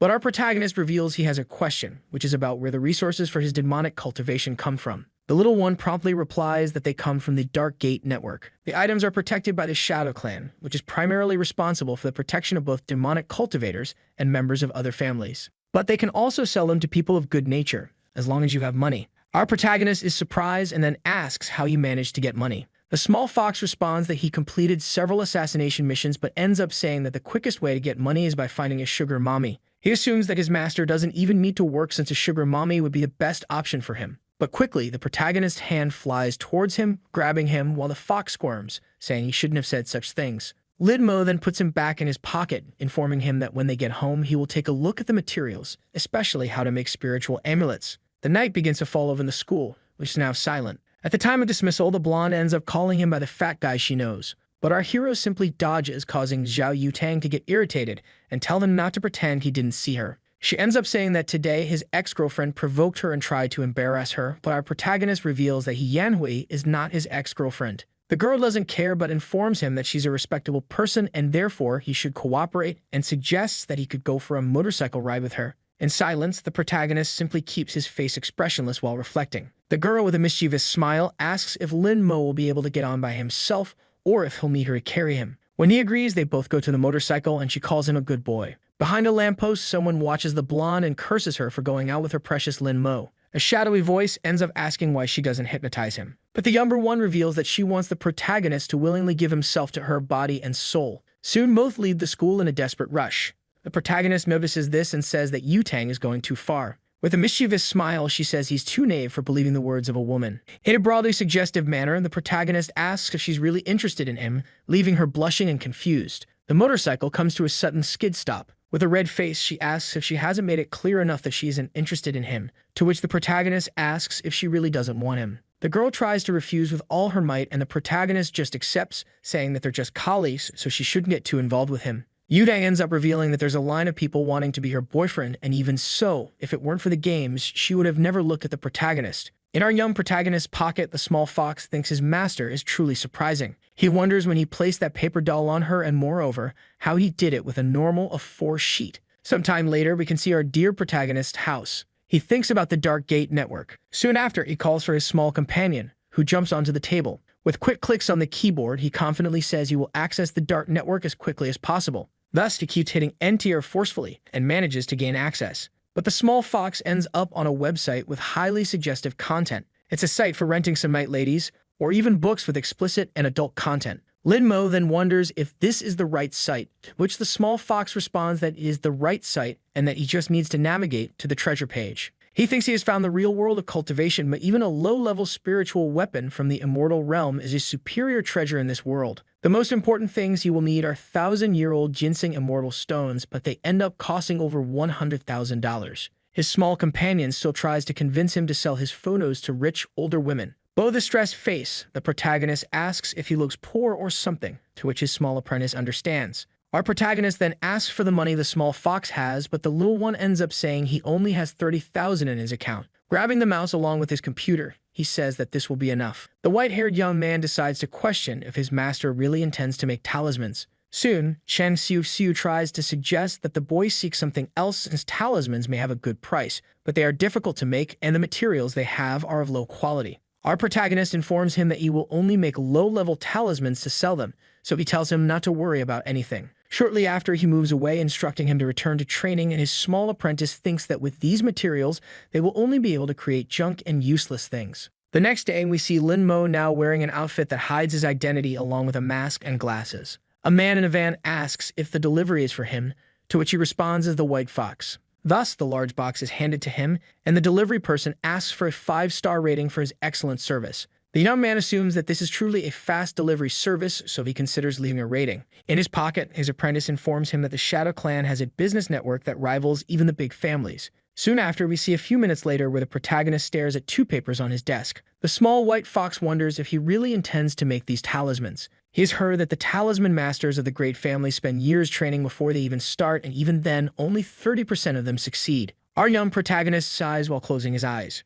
Shortly after, he begins drawing the symbols on the paper with extreme agility. Quickly, he announces he has finished the dragon talisman, which surprises the small fox. He thinks it's impossible for him to have drawn the symbols in an instant and especially to have made 2 at the same time, and he swears he saw a dragon appear out of nowhere. Our protagonist tells him to stop making noise as these are low-quality talismans. Moreover, it's a pity that he only has enough spiritual power to make 2 and admits he needs to buy more spiritual stones. Soon after, Lin Mo goes to put these items up for sale and lists them for $500,000. But he is quickly surprised after posting, because the bids start rising anonymously but quickly. His companion informs him that talismans sell very well and that great cultivators and even ordinary people use them, which is why they are considered high quality. Soon, our protagonist realizes that something might have happened with his paper doll. Observing closely through the doll's vision, he notices that the blonde is also on the dark network, looking at something strange. With eyes full of dark circles, she remarks that investigating a kid who went missing is really exhausting. Until suddenly, she sees the listing for the high-quality talisman, along with the invisibility effect, which seems quite convincing. She assumes it's a good time since she doesn't know this demon, and it's better to be prepared to watch him if necessary. Our protagonist thinks that a spiritual stone might be useful, and moreover, a missing demon is truly strange, and he wonders if it could be the venerable demon. We then see the next day at school, precisely during lunchtime. Our dear Lin Mo climbs the stairs until he is interrupted by 3 boys. They end up insulting him and asking how he dares to disguise himself to get the girls' attention, but that on the inside, he's still the same trash. Our protagonist keeps his expression dark and neutral while looking slightly down. His ex-girlfriend says she's enjoying this hypnosis more since it's giving her an unbelievable opportunity. But with an arrogant and especially threatening look, the protagonist warns them to get out of his way, which irritates the people in front of him. The boys, unconvinced, ask if Lin Mo has lost his will to live and then decide that they will kill him at that very moment. But before he could hurl more insults at the protagonist, he was caught by his massive hand. Our young protagonist pushes him against the wall in a single brutal move. The impact was so powerful that it knocked him out, and with an irritated look, our protagonist glances to the side. He sees the 2 other goons looking horrified, questioning if he really desires death. His ex thinks this is the moment to intervene and have the protagonist in her arms. But quickly, a black-haired girl steps in front of her. She shouts for them to stop tormenting him. It's the board game partner the protagonist met, and she immediately questions what's going on there. The beaten and crying boy lied, saying they just wanted to be friends, but Lin Mo pushed him and punched his nose. The young woman questions if that's really true, since there's no way of knowing if the boy is lying. Soon after, the protagonist's ex insults the girl, saying she ruined her moment. She then pretends to have just arrived and asks if her protagonist is okay, claiming she heard there was a commotion and rushed over. She asks if it was the girl who did it, and then thanks her. She adds that one day she'll treat her to lunch to properly show her gratitude. She then grabs the protagonist's hand and asks him to leave with her. But promptly, the black-haired girl holds her hand. With a confident tone, she says that this is truly detestable, as a woman should not take advantage of a defenseless man. With a malicious and angry expression, the ex-girlfriend tells her to stay away and not meddle in her affairs, as it's the best she can do.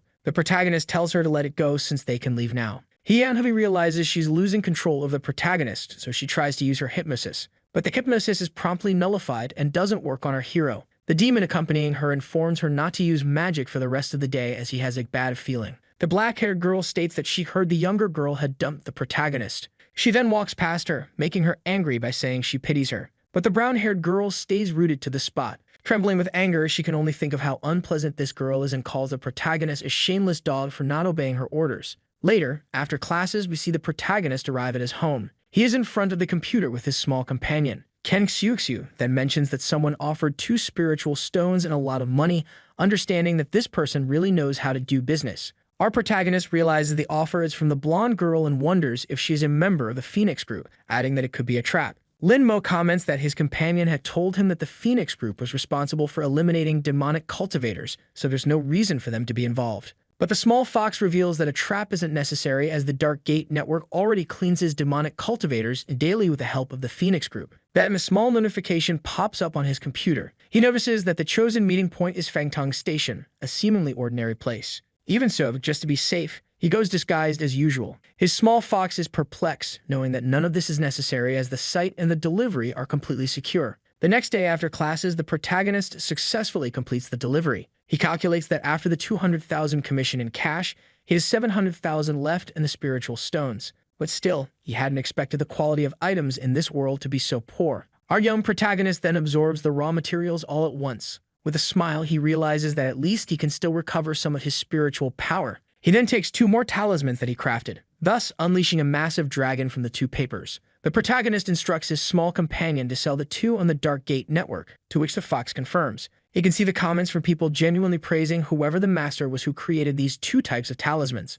Lin Mo thinks that this world is truly backward in terms of cultivation, and it's strange that they get excited over a simple first-level talisman. Quickly, his small companion becomes excited and perplexed, because someone offered 3 million all at once for the protagonist's talisman. But soon, the price shot up to 4 million in one go. Someone in a fully technological room asks if they've gone mad. They then question how a first-level talisman can cost more than 3 million. Quickly, someone on the microphone states that the invisibility talisman that was sold earlier wasn't ordinary, and that's why they want to find out about the manufacturer. In the blonde girl's house, she looks at her state-of-the-art computer. Quickly, she starts getting even more irritated as she sees something in front of her. Yutang then clicks her mouse once, thus adding another million to the talisman auction. Our protagonist simply watches the prices rise with his arms crossed. He had to cover his small companion's mouth so he wouldn't cause any disturbance. Quickly, the bid reached a peak of 15 million in cash. The comments are from people wanting to make an offer to the protagonist and especially asking if they can meet. Our young hero realizes that this is all dangerous, so he decides to disappear for a while since all the cultivators in this world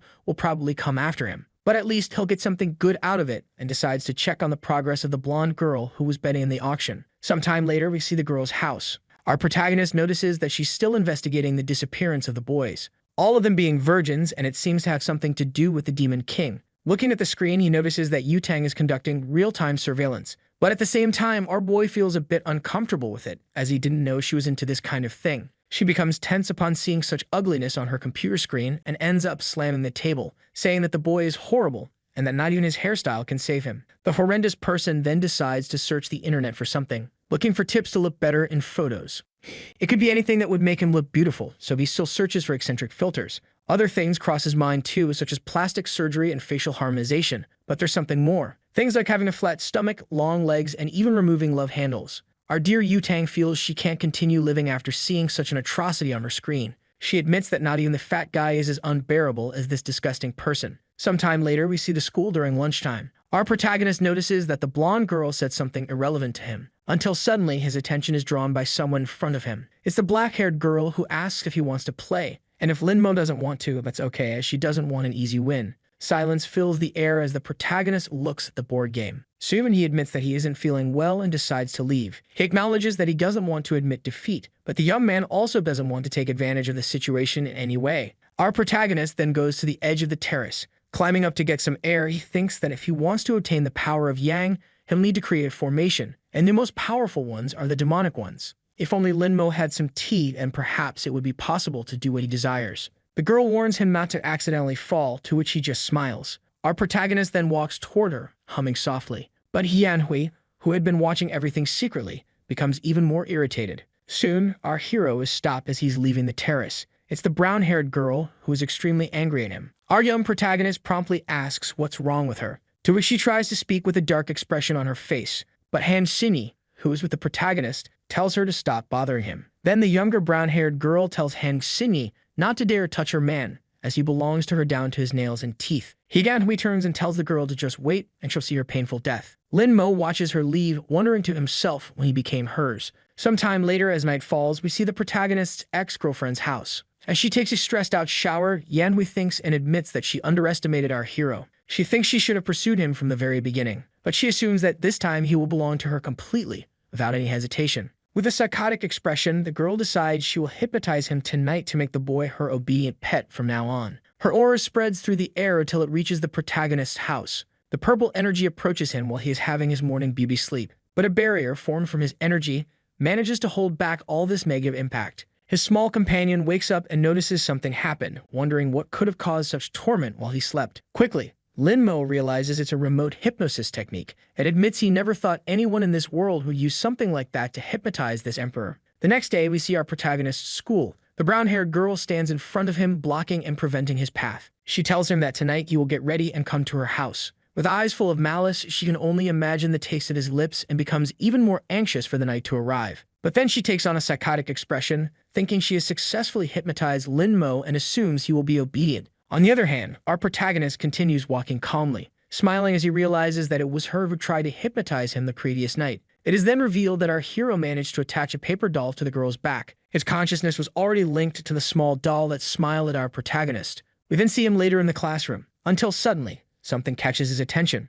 It's the paper doll on his ex's body, which has just vanished. The reason for its disappearance was that the brown-haired girl herself discovered the small observer attached to her. She then incinerates it with her demonic purple flames. Her demon tells her she's pathetic for not noticing she was being watched. With sweat on her face and tense, Yanhui wonders who could be suspicious enough to need to monitor her. Her companion then informs her that whoever it is, it doesn't matter, as she cannot let this person ruin her plan. After school, as the afternoon begins to fall, we see our protagonist walking out thinking that whoever destroyed the paper doll might be connected to the venerable demon. But since there are so many cultivators in this world, he cannot act hastily, and it may be necessary for him to seek out the Phoenix group. If his calculations are correct, the blonde girl should pass by at that exact moment. In this world, the act he's about to commit has a very specific name. It's called fraud. The girl is suddenly startled when she realizes she has run over the protagonist. The blonde quickly stops her motorcycle as our boy crashes to the ground from the previous impact. She asks why he crossed without looking both ways. Holding him in her arms, she asks if he's okay and says she'll take him to the hospital.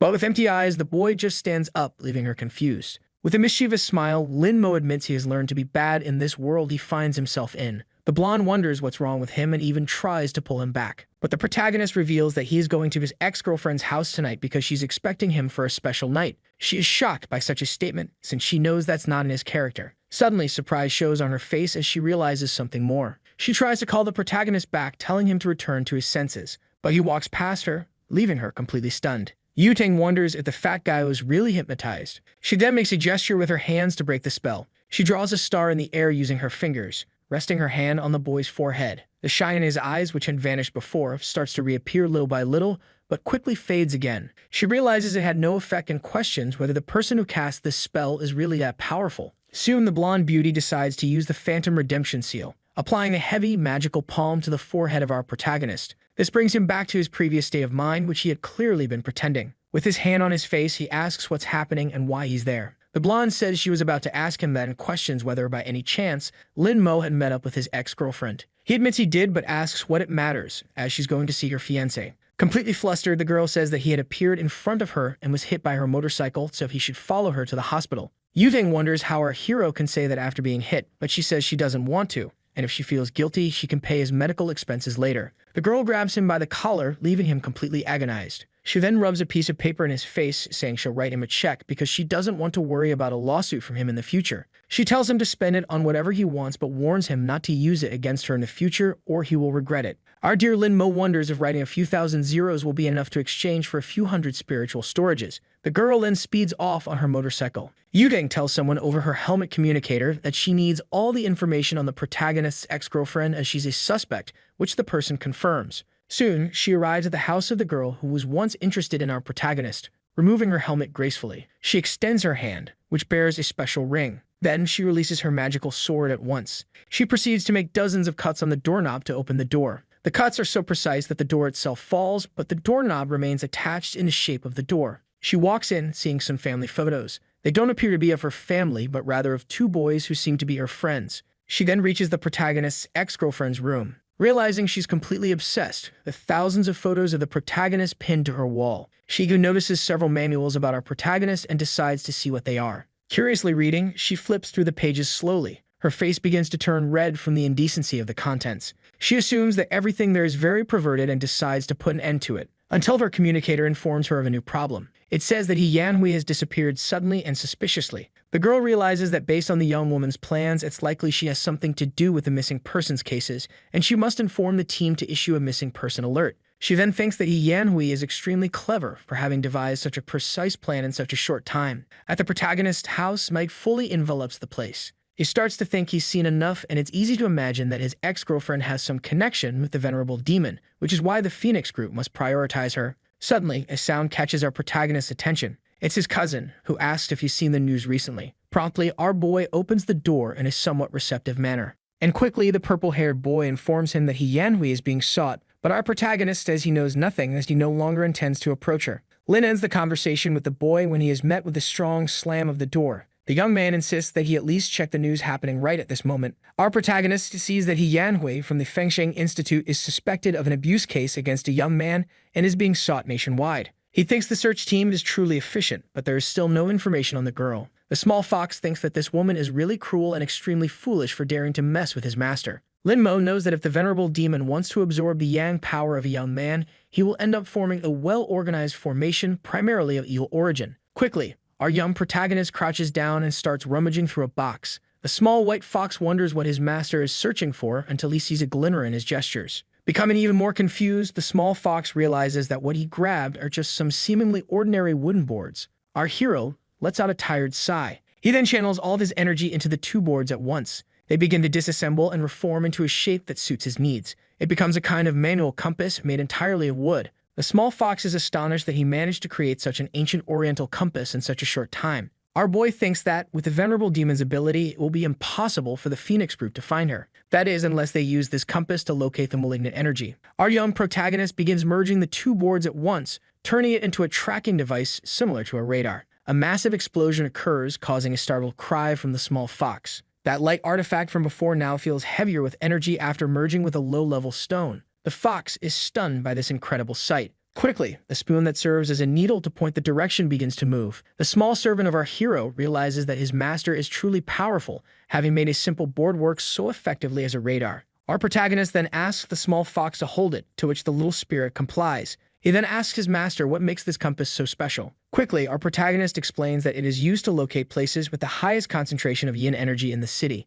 Suddenly, something catches the young man's attention, leaving him completely startled. He tells the small fox to hide, which it obeys with extreme precision. The boy calmly and silently watches the window, until the blonde girl appears with a funny expression, leaving him slightly confused. She pulls an excited and strange expression, making him feel completely uncomfortable. With his phone in hand, the young man quickly considers calling the police, to which she responds by telling him to open the window and not to do anything inappropriate. She apologizes for what she did, saying it was necessary. Our protagonist promptly asks what she's doing in a place like that, to which the girl tells him not to say nonsense and asks where he was injured. Our hero thinks that Yutang is suspicious of him, but by sheer luck he hasn't healed yet, so the injuries and scars are still on his body. He shows her his wound on his arm and also reveals another on his leg. Quickly, the girl lifts his pant leg in an indecent manner, revealing the minor wound. Completely flustered and embarrassed, he asks what she's doing, but Yutang insists she's just cleaning the wounds. Otherwise, she will be responsible for the scars that will remain if she doesn't. She thinks that this guy, who used to be chubby, really has the most beautiful legs she has ever seen. His fox shouts in his mind that his master offered his arm and she went straight for his legs, clearly taking advantage of him. Our protagonist pulls his pant leg back down and says he didn't imagine someone like Yutang would come over for such a trivial reason.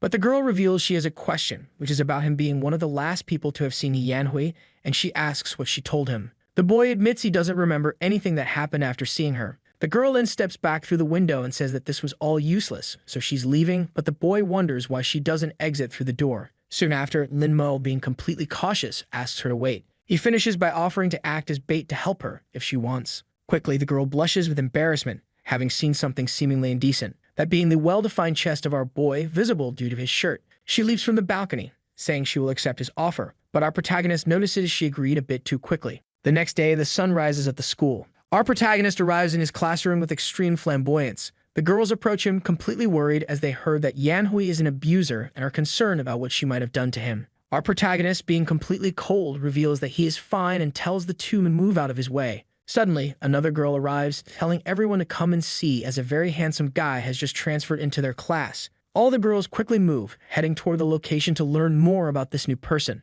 The girls near the new green-haired boy ask for his name. He promptly introduces himself as Shen Lishan and says that since they are in the same class, they can call him Lele. Suddenly, a few blonde strands catch his attention. The girls persuade him to go with them to a spot at the main entrance, to which he readily agrees. With ulterior motives, the young man reveals that he transferred to this school to investigate the case of He Yanhui, but even so, he did not expect to encounter such a beauty. But suddenly, he is surprised to see that she has her foot on the door. She then delivers a powerful kick that rips the door from its hinges. Immediately after, she shouts to her companion not to leave the school grounds as he shouldn't go outside before she does. The green-haired boy is completely bewildered by this behavior and begins calculating the odds of her being completely crazy despite her beauty. After school, as the sun begins to set, our protagonist leaves the premises still maintaining his usual extravagance. The blonde was waiting for him outside and orders Lin Mo to follow her. The two begin walking down the school hallway, which is completely silent. We can see that he was taken to the school's infirmary so they could be alone. He states that he's already healed, and if she touches his leg again,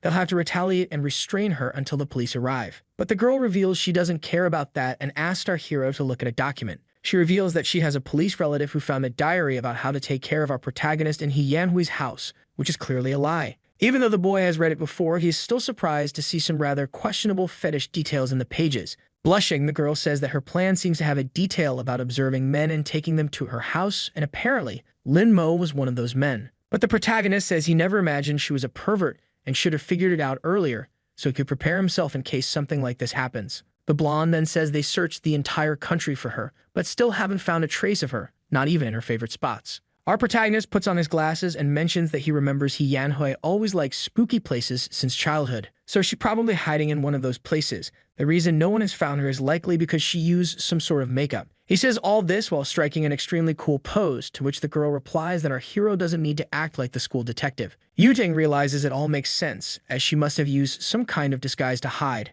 She understands that He Yanhui really enjoys dark places, so she must have taken many young boys there to practice her dark arts on their defenseless bodies. The girl then says that's all she has to discuss for today, and that therefore our hero needs to leave right now. He gives a mischievous smile at all this. Soon we see his house, where he appears completely defenseless. He has given her the clues, and next time Zhao Yutang will go to the darknet to buy a magic weapon to help find the yin energy. The boy then calls his small apprentice, who quickly appears. Our protagonist instructs him to put the compass he made up for auction on the dark door, which the small fox understands immediately. He begins typing on the keyboard with extreme speed. He decides to set the initial price at 10,000 in cash and publishes it. Then he informs his master that he has already listed it for auction, and it's just a matter of time before they see the results. Ken Xiushu notices that the bidding price is rising abnormally fast, as if it's an item highly coveted by everyone. Quickly, the 10,000 in cash turns into 5 million at a surreal speed. At the same time, we see Zhao Yutang's house, our blonde protagonist. She notices that the price has already reached 5 million in the blink of an eye and continues to rise non-stop. With a cunning smile on her face, she remarks that these people really like to flaunt their money, and then declares that they have no money compared to her.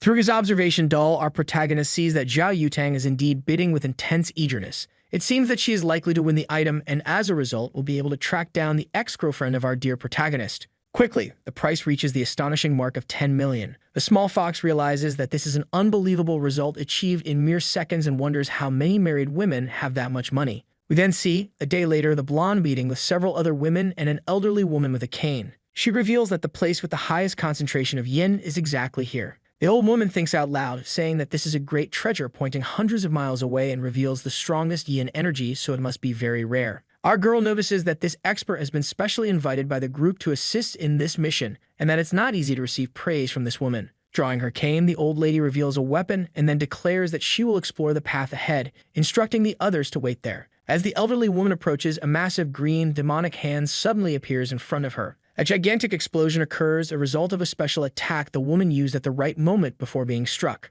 Our protagonist, seeing everything through his paper doll, can only feel tense about the situation. He recalls that there wasn't a way to break the formation, and that it might be some modern weapon she pulled from her ring. He realizes that this is something unprecedented in this world and concludes that it is incredible, something he never imagined. Suddenly, his wall shatters as an extremely muscular woman bursts in while carrying his cousin. Our young hero is shocked as he notices the woman emanates a strange green and malignant aura. The small fox calls out to his master, saying that this woman also broke the protagonist's cousin. Lin Mo acknowledges this and asks the small fox not to move, as he had already anticipated this, knowing that there are some things one cannot do. It appears that Yanhui hypnotized them to attempt to kidnap him, but since the Phoenix group is still fighting, it's unlikely his ex would exert herself to come personally. As the fist comes towards him, he keeps in mind that there might be more to all of this. It could be a trap set by Yanhui to capture the Phoenix group while kidnapping him. All he has to do is wait for Yanhui to regret it, and fortunately, he was able to use his aura to protect his body and stay conscious. The woman ends up taking both cousins to a white van waiting outside suspiciously. She throws them inside the vehicle with bags over their heads, doing so abruptly and violently. She then drives away, cruising through the streets without the slightest concern. Soon, the woman reaches an abandoned factory, where the protagonist's ex is likely hiding. She removes the bag from our hero's head. Sadistically, she is surprised that it is him, clearly putting on a front. She asks if he is surprised to see her again in this place. With a sly smile, Lin Mo admits he is indeed surprised, insulting her in the process. She becomes extremely annoyed by the arrogant tone carried in his words. Throwing the boy against the wall, she can only assume he has a big, bold mouth to speak to her like that. Lin Mo advises her not to get any closer. Unbuttoning her shirt, she says he's still pretending to be arrogant and wonders if it was Zhao Yutang or Han Shini who took his virginity. Her demon informs her that the blonde has broken the formation and is quickly heading their way, so it's best for Yanhui to hurry up and get the job done. With a malicious smile and a wicked expression, she agrees, saying it's true since the Emperor is waiting for her next special move. She declares that the protagonist should stay there and wait, as she will return after they have tested the Emperor. Our boy becomes tense at the possibility that the demonic sword or the venerable demon might be communicating internally with the girl. In a dark cell where water drips,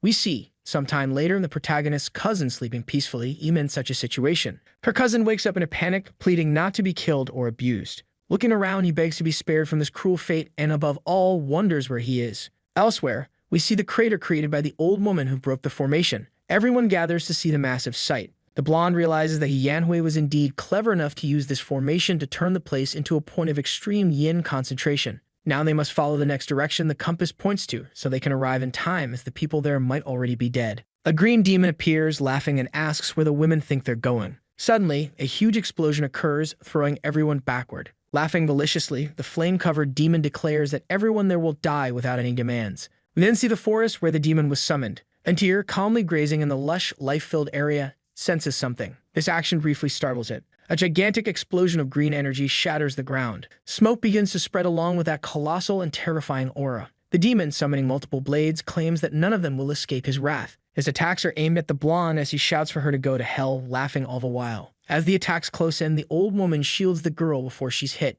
The elder declares that she will handle the demon while the others escort Miss Zhao away, as her life is too valuable to be lost to this phantom. The hot-headed spirit asks if she really plans to defeat him alone. He reiterates that no one will leave there alive, forming several seals with his many arms. He shouts, threatening that he will bury them all there that day and forms a formation. The seal crashes down on the spot where everyone is gathered. The old woman quickly recognizes it as the Soul Devourer formation. She shouts for everyone to use their auras to protect their bodies. One of the women doesn't have enough time and begins to feel her body burning, screaming in agony. Her cries echo as her life fades, along with her skin and flesh. The blonde is shocked and horrified by the evil scene that unfolds before her eyes. She pulls out a special bow from her storage ring, along with an arrow made entirely of energy. Drawing the string, she mutters that this is a unique situation and she'll need to use ranged attacks. She announces her intention to aim for the demon's face in order to escape. Her aura arrow magically alters its trajectory. It strikes the demonic face with great precision, accompanied by a large explosion. Even so, the demon declares that it's nothing compared to his immense power. The elder states that her life energy and magic are severely weakened due to the formation, so they won't be able to cause any damage to him. Soon, the spirit begins to inflate his mouth with something. It is a thick, dense smoke. Zhao Yutang realizes that the spirit is resurrecting the corpses. Her former companion begins to move in a zombie-like and eerie manner. But with extreme agility, the zombie lunges at her. With quick thinking, the blonde draws something from her storage ring. It is a sword, which she uses to slice the zombified woman in half. The elder then states that she will control the poisonous gas and that the girl must deal with the blood puppets as soon as possible. She also reveals that there is no salvation for any of her companions. But from the blonde's perspective, she sees the remorse in part of the faces of those she once called friends. Even so, with the swift slash of her sword, she is able to defeat the monster. But with another adversary present, she decides to execute a maneuver in the air to finish it off. Unexpectedly, Yutang hears that dead body calling her name. She hesitates, unsure whether to strike her former friend who seems to have regained consciousness. But it was all in her head, as the monster still attacks, tearing a part of her abdomen with a single blow.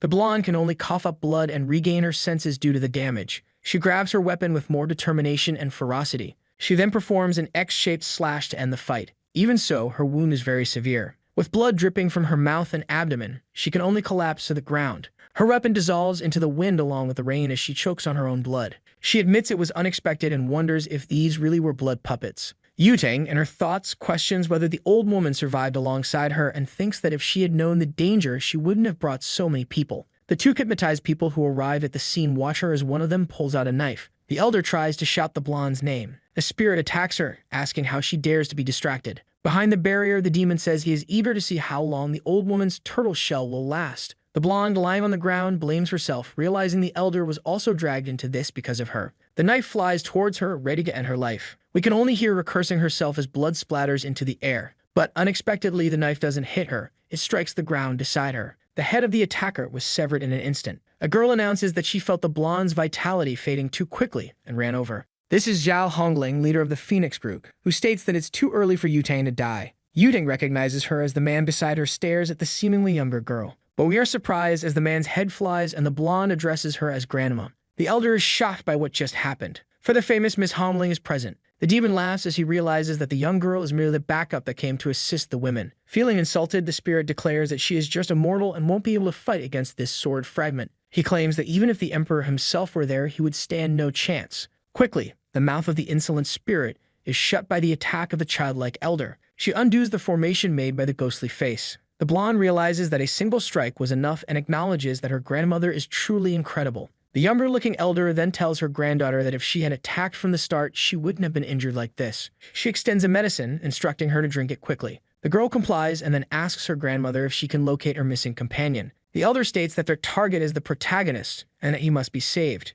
She reassures her granddaughter, saying that she knows everything and that she doesn't need to worry. She should focus on resting. The girl feels confused about resting until her vision begins to blur. As she falls asleep, the younger elder calls the older one, who promptly responds. The elder questions where the companion her granddaughter mentioned is. The old woman responds that based on her and Yutang's guesses, he should be in an area with an abundance of extreme yin energy. The younger-looking elder with her sword in hand states that there's no need for further explanations. She then asserts that she can still find the place with the greatest concentration of yin. Amusingly, the sword begins to float as she tries to ascend, but she soon falls in a presumptuous and even ridiculous manner. She orders everyone to move quickly, as they need to take the blonde back to HQ to treat her wounds, while the elder will head to the supposed location with the highest yin concentration. She then darts toward the location, saying she'll see them later. We then see the abandoned factory where our protagonist is held. His ex-girlfriend, now possessed by the demon, begins performing a ritual. The fox, alongside the protagonist, asks what she is doing. Our protagonist explains that she is absorbing the yang energy from these men to increase her power, and the price is that she will age. Suddenly, something grabs her attention, a massive surge of energy. She questions who is disturbing her at this moment. Then we see the blonde's grandmother outside. Yanhui opens the door with a scowling, anguished expression. She asks what a young girl is doing there, and more importantly, if she's injured or lost. The younger-looking elder calls her auntie and says that the little bastard is inside. Confusion is evident on the face of the protagonist's ex-girlfriend at this statement. Inside the building, the small fox asks if it's safe to knock him unconscious again as soon as he wakes up. But our protagonist explains that there's no need to worry since he's quite resilient. Suddenly, a massive explosion occurs, startling him. Something flew from the doorway and crashed into the wall. It's the protagonist's ex, now impaled by the enormous sword of the little girl. Floating in the air, the girl remarks that they are just getting started, so Yanhui shouldn't be complaining. Sitting on the sword, the small girl questions whether the older girl won't respond. The ex, taken completely by surprise, asks the younger-looking one to at least put up a fight. With her hands covered in green energy, the ex-girlfriend begins to pull the sword from her chest. She yanks it out and curses, throwing the sword upward. The little girl hovers in the air, watching the scene unfold amusingly. The ex throws the sword and yells for the brat to go to hell. The attack is powerful and incredibly strong. Even so, the wound in her chest starts throbbing in pain, while her shirt struggles under the weight of her chest. She wonders who this brat is. Perched on the sword, the younger-looking girl asks if that's all, as the fight seems to be reaching its end. The ex-girlfriend then asks her demon what she should do since she is no match for her. But when she receives no response from the demon, she remains confused. We see a scene from a day ago in an unknown house. The protagonist's board game partner is staring at herself from the past. Both seem uncomfortable with the strange connection, but soon, the silence is broken as the girl lets out a sigh. She reveals that she's tense because this is the start of the 146th game. But suddenly, something explodes in her mind, grabbing her attention. It's the strong cry of a demonic sword. We see a distant cabin in the forest, seemingly isolated. The boy in the demon's grasp starts screaming for release. He then asks if the entity knows who he is. He reveals himself as a member of the celestial demonic sect. The demon isn't surprised and even recalls that the young man indeed belongs to the celestial demonic sect. But he informs him that such a sect, as fertile as it is, won't be difficult for him to massacre. With tears in his eyes, the boy realizes that this Kai is extremely powerful, and so he cries out for help. Suddenly, a massive explosion occurs at the entrance of the demon's residence. We see a huge trail of dust rising and falling at the now open doorway. A leg steps through. It's a woman who just entered. She stomps the ground with a strong, imposing force, almost as a threat. The spirit recognizes that this Kai is unusual. It belongs to someone unique. The figure before him is, in fact, his long-awaited mistress. Crying into the flushed face, he starts shouting for her as he runs toward her. The girl pushes him away with her foot, telling him to stop making such a fuss, to which he agrees. The girl identifies him as the demon allied with Yanhui. He confirms, stating she's right, and admits that the familiar feeling of being stepped on is indeed his mistress. The girl hears someone pleading to be saved. It's the boy from before, who explains that he is the son of the patriarch of the celestial demonic sect, and therefore, if she lets him go, he will do whatever she wants. He explains that the sect specializes in cultivating magic and is no less powerful than the Phoenix group. The girl appears surprised by this statement and approaches. She sits on the demon, stating that she doesn't lack men, only dogs to obey her. She instructs the flame spirit to keep the boy alive, as he is a good lad, which the spirit confirms. The green-haired boy thanks her for sparing his life. But with a blank stare, he declares that now that his life is spared, he will be her slave. However, he quickly falls asleep, enraging the demon, who tells him not to be disrespectful and idiotic toward his mistress. The spirit then explains his plan, to take Yanhui as his host in order to regain his strength. Currently, the demon is hiding in an abandoned factory, and at the current pace, he estimates he can recover his strength in less than 10 days. The girl then asks if Yanhui is completely enslaved to his control, to which he confirms, saying she is a lustful woman and therefore easily manipulated. Our young lady remarks that this isn't the best plan, but it will work for now, and regardless, she needs to find someone named Lin Mo. In the end, Han Xinyi reveals that there is a game that hasn't ended, so she cannot allow anything to happen to her other challenger, which the demon acknowledges. The spirit then advises that his mistress should collect the fragments as soon as possible since the situation is growing larger and worse by the second. But the girl insists there's no rush, as the emperor has also come to this world, leaving the demon utterly shocked. She explains that the memories between the fragments of the demonic sword do not communicate with each other, but some time ago, she sensed a breath from one of the fragments. However, just as she was about to reach it, the sword's ki was completely dissipated by a stronger ki she had only seen in the emperor in 1,000 years. The demon considers using He Yan Hui merely as bait to lure the emperor, then orders her to go and kill that brat. She questions how she's supposed to kill the girl, admitting that she's never been in a major battle since childhood and knows nothing about martial arts. Soon, the younger-looking girl decides to use her secret sword technique. The protagonist's ex claims she doesn't even know how to fight or engage in combat, so the demon decides that she is useless and takes control of her body. Her pupils dilate into a different shape as she says that this is something special. She declares that the old woman is a waste and therefore she cannot be allowed to live even a second longer. With sinister laughter, the spirit charges forward with the girl's body toward the younger-looking one. Suddenly, a sword flies toward his back while he keeps a bizarre grin. The spirit manages to deflect the sword with a sidekick. Laughing, he grabs the weapon, claiming it as his own to use however he pleases. Tossing the blade, he asks if the grandma likes playing with flying swords. He then launches the second sword, saying he's returning it to her since she seems to enjoy these silly games. The small girl protects herself using a purple spiritual barrier, deflecting the attacks in another direction. The demon summons an artifact announcing that he's going to give her a second gift. It's a giant viper, charging toward the small grandma in an instant. The girl seems impressed, acknowledging that it's a long-lost secret technique, but unfortunately, its power is much weaker than what's described in the book. As the snake prepares a deadly attack, the girl remarks that since Yanhui is angry, it will be much easier to deal with her. With her sword in hand, she adds that if she weren't always crying, she would be ashamed to kill her all at once. Due to her immense weakness, the snake bites down and receives a direct slash to its mouth. It's split apart by the girl's massive strike, launching its head into the air. Suddenly, the enormous energy that was shooting from the serpent's mouth flies toward the sky. Its form begins to disintegrate as its technique is completely defeated. In the sky above, someone observes the entire scene. It's the protagonist's board game companion, watching everything in her demonic form. We see the ex-girlfriend's face distort as the spirit leaves her body and mind. The purple energy exits her body, gathering into a single point. It forms a fragment of the previously lost sword belonging to the demon girl. The younger-looking elder declares that it finally abandoned its host to stop being useless. She admits she never thought it would be a sword, much less a simple broken sword, and thus feels a bit disappointed. But soon fear grips her, as the sword seems offended by being called broken. The protagonist's companion remarks that it's quite shameless to kick a dog when the owner isn't around, and that the sword should be more careful. The girl, sweating profusely from tension, recognizes this key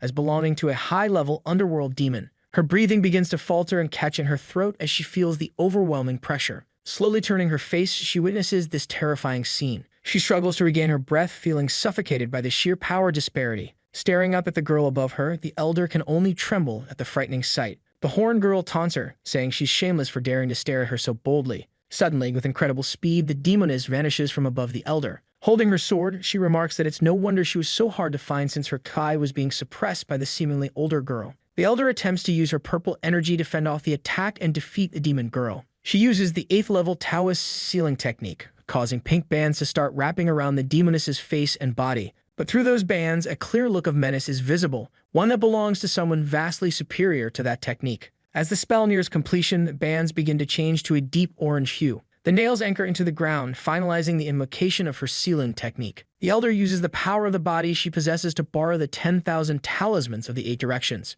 She initiates the suppression of evil with the 10,000 talismans to seal the demon as well. Despite this, pink energy emanates from the massive seal. Still tense, she uses 4 celestial flames to enhance the spell's effectiveness. She then invokes the red lotus seal of the infernal sky to support the process. She completes the seal, closing off the demoness entirely. She begins reciting a higher vow, using the law of equality to make all demons tremble and hide. She decides to combine her techniques to perform her final spell. The energy-made Buddha clasps its hands in prayer as its tears fall. Suddenly, a crack appears, spreading rapidly. The enormous statue that just emerged begins to shatter deeply under the power of the sealed being. This was not the outcome she expected. It simply should not be possible. A bright red light starts emanating from the figure. She recalls hearing that Hongling is the strongest fighter and that no one can surpass her, but she isn't impressed by the so-called strongest fighter's power. It's time to end this brat's fun. Despite feeling apprehensive, she says things aren't over yet. But standing beside her, the strange woman is already at her side, curious about what's supposedly not over. At that moment, the girl realizes she's in serious trouble as her abdomen has been sliced without her even noticing. The demon woman remarks that when she says it's over, it really is over. She continues on her path while the poor redhead of modest stature collapses to the ground. She laments to her master that the body she currently possesses is too weak, and even with total control, she would be incapable of using a fraction of her true power. Sweating coldly from the blood loss, the modestly tall woman struggles to reach for something. She needs to retrieve her blade to try and do something. After all this time, she should have noticed by now. But even with her there, it still hasn't appeared. The well-endowed companion looks back, seeing the blade approaching her, but she is unimpressed. She simply prepares to deflect it with her own weapon. The metal seems like butter against her blade. She had hoped to use Yutang to understand what she intended to do. But it's a pity that she's useless, not even fit for testing. This makes her sigh in slight frustration at the ease of her challenge. In the silence, she shouts out for the immortal emperor. She's certain he's already seen enough and could show himself and step out of hiding. Provoking him, she says that he must have become like the men of this world, a great coward. The strongest man is mediocre, incapable of ruling the world with such small power. If that's the case, it's simply disgusting. Starting with this modestly tall woman, she shouts again, so all those hiding can hear. If she's not stopped now, she'll take everyone on a first-class, one-way ticket to find out if there's life after death. As the demoness begins her countdown, she warns that if anyone plans to intervene, they better hurry up because she's counting to 3. One of the women covers her mouth to stop herself from saying anything. The young man remains in his cage doing nothing. The demoness starts her count. A drop of water drips onto the boy's head and he appears oblivious to the situation. Suddenly, he decides to pay attention. 2 seconds have already passed in her countdown. Then a desperate voice shouts, pleading not to be sent to the world of regrets. On the ground, the small figure writhes in agony. The silver-haired woman continues to hold her mouth shut. Meanwhile, the demoness is delighted with this reaction. But since nothing was done, the countdown ends and a massive pillar of energy shoots up into the sky. The area becomes the epicenter of a powerful manifestation of energy. Before her, a mighty vortex forms. Its light is so intense that one must shield their eyes to avoid being blinded. Finally, the one she had been waiting for appears in the place. This makes her happy, as she is sure the immortal emperor has not died and is still alive. Far away, someone questions what has happened to the sky. Looking at the camera, they note that a pillar of light has formed at the abandoned factory. Even though it's a cold day, the area around the light is incredibly hot, pushing away the rain. Anxious about what's happening, he grabs the phone from the person recording. He shows that the light has cleared the skies, speculating that it could be a beam from a satellite. Then he notices something emerging from the clouds. Someone else is watching the live stream. She becomes annoyed when the transmission signal cuts off as the beam appears. Inside her home, someone asks if she has done her homework since she spends all day on her phone. She insists she has completed her assignments. Hungsi, the location where the beam appeared, is far from her, and it's where Lin Mo currently resides. First the search for Yanhui and now this pillar of light. It's been a long and restless day. As she opens the door, the emperor appears, pushing the demoness by the head. Even after they've left, the wind continues to blow through the area. Finally, the air settles, but the window is shattered. The girl has no idea what just happened there. They simply cross the entire building. The demoness taunts him, saying that without the sacred sword, he is like an old man without tadalafil, completely useless. Delivering a blow, she declares that he is now nothing more than a punching bag. The force of the impact sends him crashing to the ground, destroying nearby buildings. Not satisfied, she begins to gather aura between her hands. She's preparing a massive attack. As she charges it, she chants an incantation. That dark power pierces the sky like a sword. A peculiar shape starts to appear above. Among the clouds, they look like a giant pair of eyes. It reveals itself as an enormous creature, similar to a giant snake. Opening its massive jaws, it releases a beam of energy aimed at the immortal emperor. From above, she's incredulous that he was unable to dodge the attack. But soon she realizes that things did not go as planned. He remains unscathed. She hadn't expected him to have such a strong protective seal. It's not fair. He knew demon kings were cruel, but it seems their descendants are even worse, showing no regard for innocent lives. Observing her, he realizes that the apple doesn't fall far from the tree, and the son is just like the father. This enrages her, as she believes someone like him has no right to interfere in her family's affairs. The serpent launches a massive attack directed at the city. She shows no concern for the civilians and states that they may live only if the emperor dies. The serpent gathers more energy, closing its mouth. This time it strikes the ground with a continuous beam. It shoots through the entire city in a straight line. Wherever the beam passes, the destruction is total, and flames burn without cease. From above, the Demon King watches her handiwork with satisfaction. She's pleased as the Emperor's defenses have now cracked, and she waits to see what he's capable of doing. He begins to channel energy into 2 of his fingers. He moves them delicately. To her surprise, this movement is familiar and she recognizes it. It's a sword technique. As she realizes this, the serpent is already struck. Then, as she looks at the creature, she notices the severe damage. Finally, after some time, the Emperor wields a sword. Now it's with him. It's a good embryo, and it was worth the wait. She realizes that he placed a charm on the sword when she wasn't looking, forcing her to reveal her weakness. But his plan would only work if he could wield the trash in his hands. Creating a circle with the sword, he prepares a technique. He then brings the sword down, performing a slash. It's a secret technique, the refinement of the divine flame. She feels satisfied, as he always has something new to show. An intense clash of energies occurs between them. The two begin to collide at incredible speed in the sky. Quickly reacting, the Demon Queen catches him off guard. After several attacks, she manages to land a slash on him. Even so, he smiles as he had finally arrived, just slower than the sword. Then the figure representing him vanishes and rays of light emerge from it. Realizing that the figure was burned, she understands it was a clone, but she doesn't know what passed through it. A small paper doll suddenly appears in front of her, completely pierced. Meanwhile, two combat planes approach, unleashing bursts of gunfire. She assumes this is also part of the Emperor's plan, but modern weapons lack any aura. They are just high-speed projectiles. Unimpressed, she makes a move with her sword, mockingly calling them brave. Still, one of the planes manages to evade the aura attack. It launches a missile toward its target. However, to her, that attack is far too slow. But the missile corrects its trajectory. This catches the Demon Queen off guard. She is engulfed in a massive explosion. The target is locked and the planes continue their assault. A barrage of missiles explodes upon impact. Everything is going according to his plan, but he knows modern weapons won't hold her for more than a minute. Without his sword, he isn't a match for her, so he needs something as powerful as his sacred sword. The forging had been completed during the battle. Now only one final and crucial step remains. He sighs as it is time to begin the cooling process.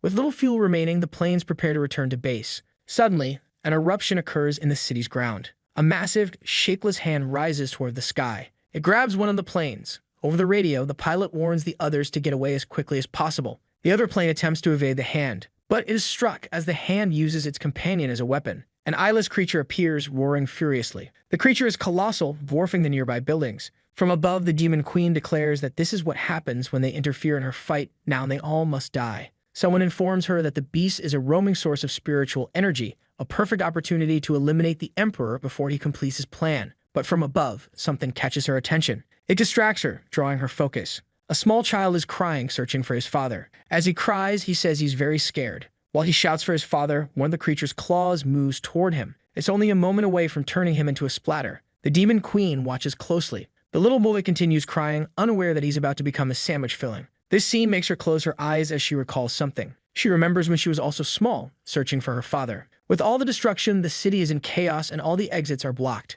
In the middle of the traffic, a call goes unanswered. The man says his wife never answers, even when it's important. Unfortunately, they can't get a phone signal. But through the news, they learn that the monster that had appeared in the city center has vanished suddenly. Inside the car, the man worries about the rain that has begun to fall. His daughter mentions that the news had predicted no rain for that day. Beside the bridge, a massive cyclone is forming, gathering water into its body. Some curious onlookers get out of their cars to film it, completely disconnected from the reality and the risk it poses. At the center of the cyclone is the Emperor's blazing sword. He is manipulating the water. It's how he's cooling his sword. The energy condenses, releasing a shockwave that creates waves in the water. The force of the waves drags cars on the bridge, likely sweeping away the fools filming as well. Afterward, a thick fog forms over the area. The girl exits the car despite her father's warnings to stay inside. She looks toward where the river was and she can't believe what she sees. All the water that had been below has disappeared, as if it had been drained. High above, the Emperor stands before his sword. He reaches out a hand to the weapon's hilt. The moment he touches it, an intense burst of light is released. The light is visible even within the mist.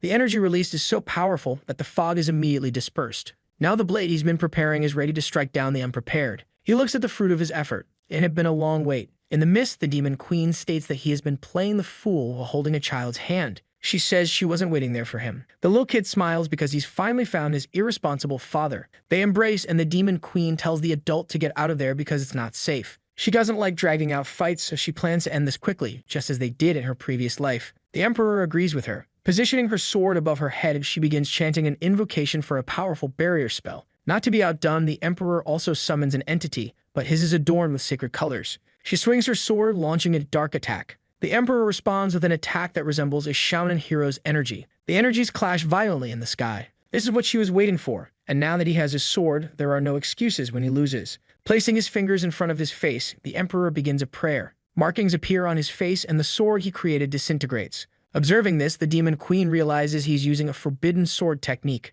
This is what he used the last time, and she should have prepared her demonic sword for this because, in its current state, it's no match. Without the strength to resist his technique, she is struck. A massive beam of light continues to advance toward her. In the sky, a mysterious rift begins to form. Opening slowly, it reveals another dimension. With such power, the sky is tearing apart. Completely wounded and exhausted, she admits it's overwhelming. The Emperor stands before her, watching her closely. Looking at her, he states that a winner has already been decided. But someone interrupts, claiming that the battle is just beginning. Severely wounded, the Demon Queen mentions what she's seeing. It's the other half of the magic sword. The sword speaks, revealing that it had hidden well to gather its pieces, but the woman possessed many of them. In her injured state, she declares that even that fake sword wouldn't be able to land a fatal blow on her. Soon, she'll recover from her wounds, and unlike him, she still has a magic sword. Even if it's a mediocre victory, a winner has already been decided. Unexpectedly, the sword pierces her from behind, emerging through her chest. The sword refuses to take orders from someone whose energy is so weak. Now the two of them will die in this place. The cursed sword intends to start with the weakest one first. Telling her to return home, in this case to hell, it charges forward. It violently strikes the spot where the Demon Queen was. But something is wrong, there are no guts, only concrete. Mockingly, the sword remarks that the Emperor played the hero, saving the damsel in distress, but he's just a fool. Barely able to stand, the Demon Queen asks to be put down as she didn't consent to the touch. Being saved by the Emperor is worse than being cut by the cursed sword and more hateful than being a bald woman. Looking at her, he asks her not to act so stubbornly and to conserve her energy if she doesn't want to die right there. He has a plan, but he needs her help. The sword had transformed into a massive monster, and like a nosy gossip, it wanted to know what they were whispering about. This enrages it, as it wants to listen too, since it loves a good piece of gossip. With his eyes closed, the Emperor prepares another spell. It's the Prison of Light, and multiple beams of energy descend from the sky. They strike the sword monster, pinning it to the ground. This surprises the creature, as now not only can it not move, but it also won't find out what they were gossiping about right in front of it. This prison can only be broken with yang energy. Surely, a powerful sword like it should be able to use some yang energy. But maybe it can't, as it is incompatible with this new world. The comment infuriates the sword so much that, if it had a traditional brain, it would have had a severe stroke. Gathering its strength, it breaks free from the prison, showing off its muscular physique. It's not afraid of needles or underground labs. Flexing its physique, it asks the powerful Emperor if he still dares to disrespect a body with only 3% body fat. Preparing a mighty punch, it declares that he has little fat left and is holding a dying horse in his arms. It's shameful, and now it's going to send both of them to hell. However, with the woman in his arms, the Emperor snaps his fingers. The monster sword is struck above where its floating rib would be. If it had a liver and were an alcoholic, it would have been fatal. Realizing the extensive damage, it wonders how it was possible. It seems it really was an alcoholic. Having gathered all the fragments, its peace must be within this enhanced body as well. The Emperor had transformed that fragment into bait after refining it. It was his trump card against the Demon Queen, but he ended up using it against the sword. The monster panics as its yang energy drains away and its well-maintained physique fades,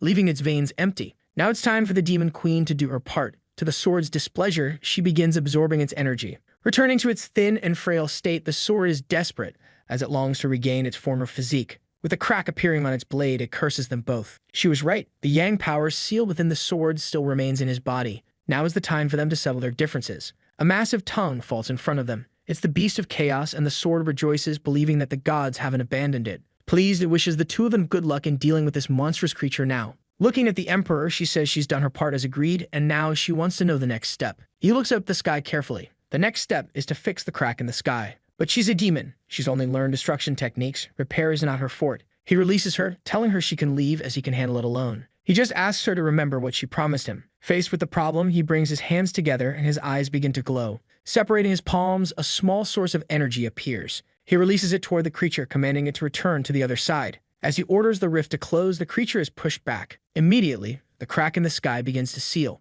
Watching all this, the demoness is impressed by such power. With blood filling his mouth, he says it's not that simple. He coughs, completely drained. Doing that left him with not a single drop of energy remaining. Unexpectedly, a hand grasps him, preventing him from being pulled into the rift. The demoness urges him to hold on a little longer. The tradition of demons states that the more lives they take, the stronger they become. But she didn't get stronger after all the killing. She realized her intention was only to provoke him and then bring the people back to life. For some inexplicable reason, this realization makes the demoness blush. Trusting her, he agrees to fix the situation and leave the consequences to her, as he believes in her word. He hoped she wouldn't change her mind after saving him, and now she is literally saving him. With his body halfway through the rift, she tries to pull him back. She warns him that it's closing and that he isn't moving. Realizing the worst is about to happen, she calls out to him again. Calmly, he remarks that even knowing people would live again, she still saved that little kid. Hearing this, she's immediately taken aback. The Emperor says a few more things to her, but they aren't heard. Finally, the rift closes, leaving him on the other side. This infuriates her, as she realizes she wasn't strong enough. until she notices something unusual nearby. A small flame doll rests in her hand. As the sun sets, she sits atop a building. Thoughtfully, she looks at what the Emperor left for her. It makes her sigh, feeling a bit disappointed. Raising her hand high, she begins to gather a large amount of energy. From the enormous sphere, multiple beams begin to shoot out across the city. The intense glow reflects on her face. But as the sphere diminishes, the light fades as well. Once the energy dissipates, she costs heavily, weakened by what she did. Resurrecting one person costs 100 years of cultivation, and all those people required much more. Finally, she had done everything she promised. The doll she receives starts to disintegrate in the sky. As this happens, she remembers the immortal Emperor, especially when she lay dying in his arms. For some reason, she felt her cheeks flush from what he had said to her. She can't seem to get that gray-haired figure out of her mind. All she can think about is his face. Now, she remembers him with a special fondness. The woman lies in bed, sleeping like a log. In her head, she thinks about how the woman with red eyes is a demon and that no one should mess with her. A demon hands her a sword to kill the spy of the immortals, who had already slain many of her kind. But she's just a child. The adult urges her to complete the task quickly. Her hands tremble with hesitation. Growing impatient, the adult pushes her. Thus, the blade pierces the prisoner's stomach. It's too much for her to handle, as she's only a child. The adult tells her that this gentleness is a weakness that will one day come back to haunt her. Gradually, the dream shifts. It's she who should reconsider her thoughts on this matter. Now her eyes fall upon something else. The immortal Emperor is being pulled into the rift. She just wants him to shut up and try harder to be saved. But he mentions what she did with the lost child. Those words torment her, and she begs him to be quiet. But the Emperor only responds with a slight smile. He knew she wasn't a good person, but he didn't expect her to not be entirely bad either. After this intense, troubled dream, she rises from her bed. Her hands clutch the sheets as she feels shaken. At a large table, a shadowy woman recounts the events of the past week. The two fought and destroyed half the city, and a clash of swords even tore through the sky. In the end, some unknown force brought back everyone who had died, but they can't expect that to happen again. One person suggests they might as well sit and wait for death if they trust these clowns.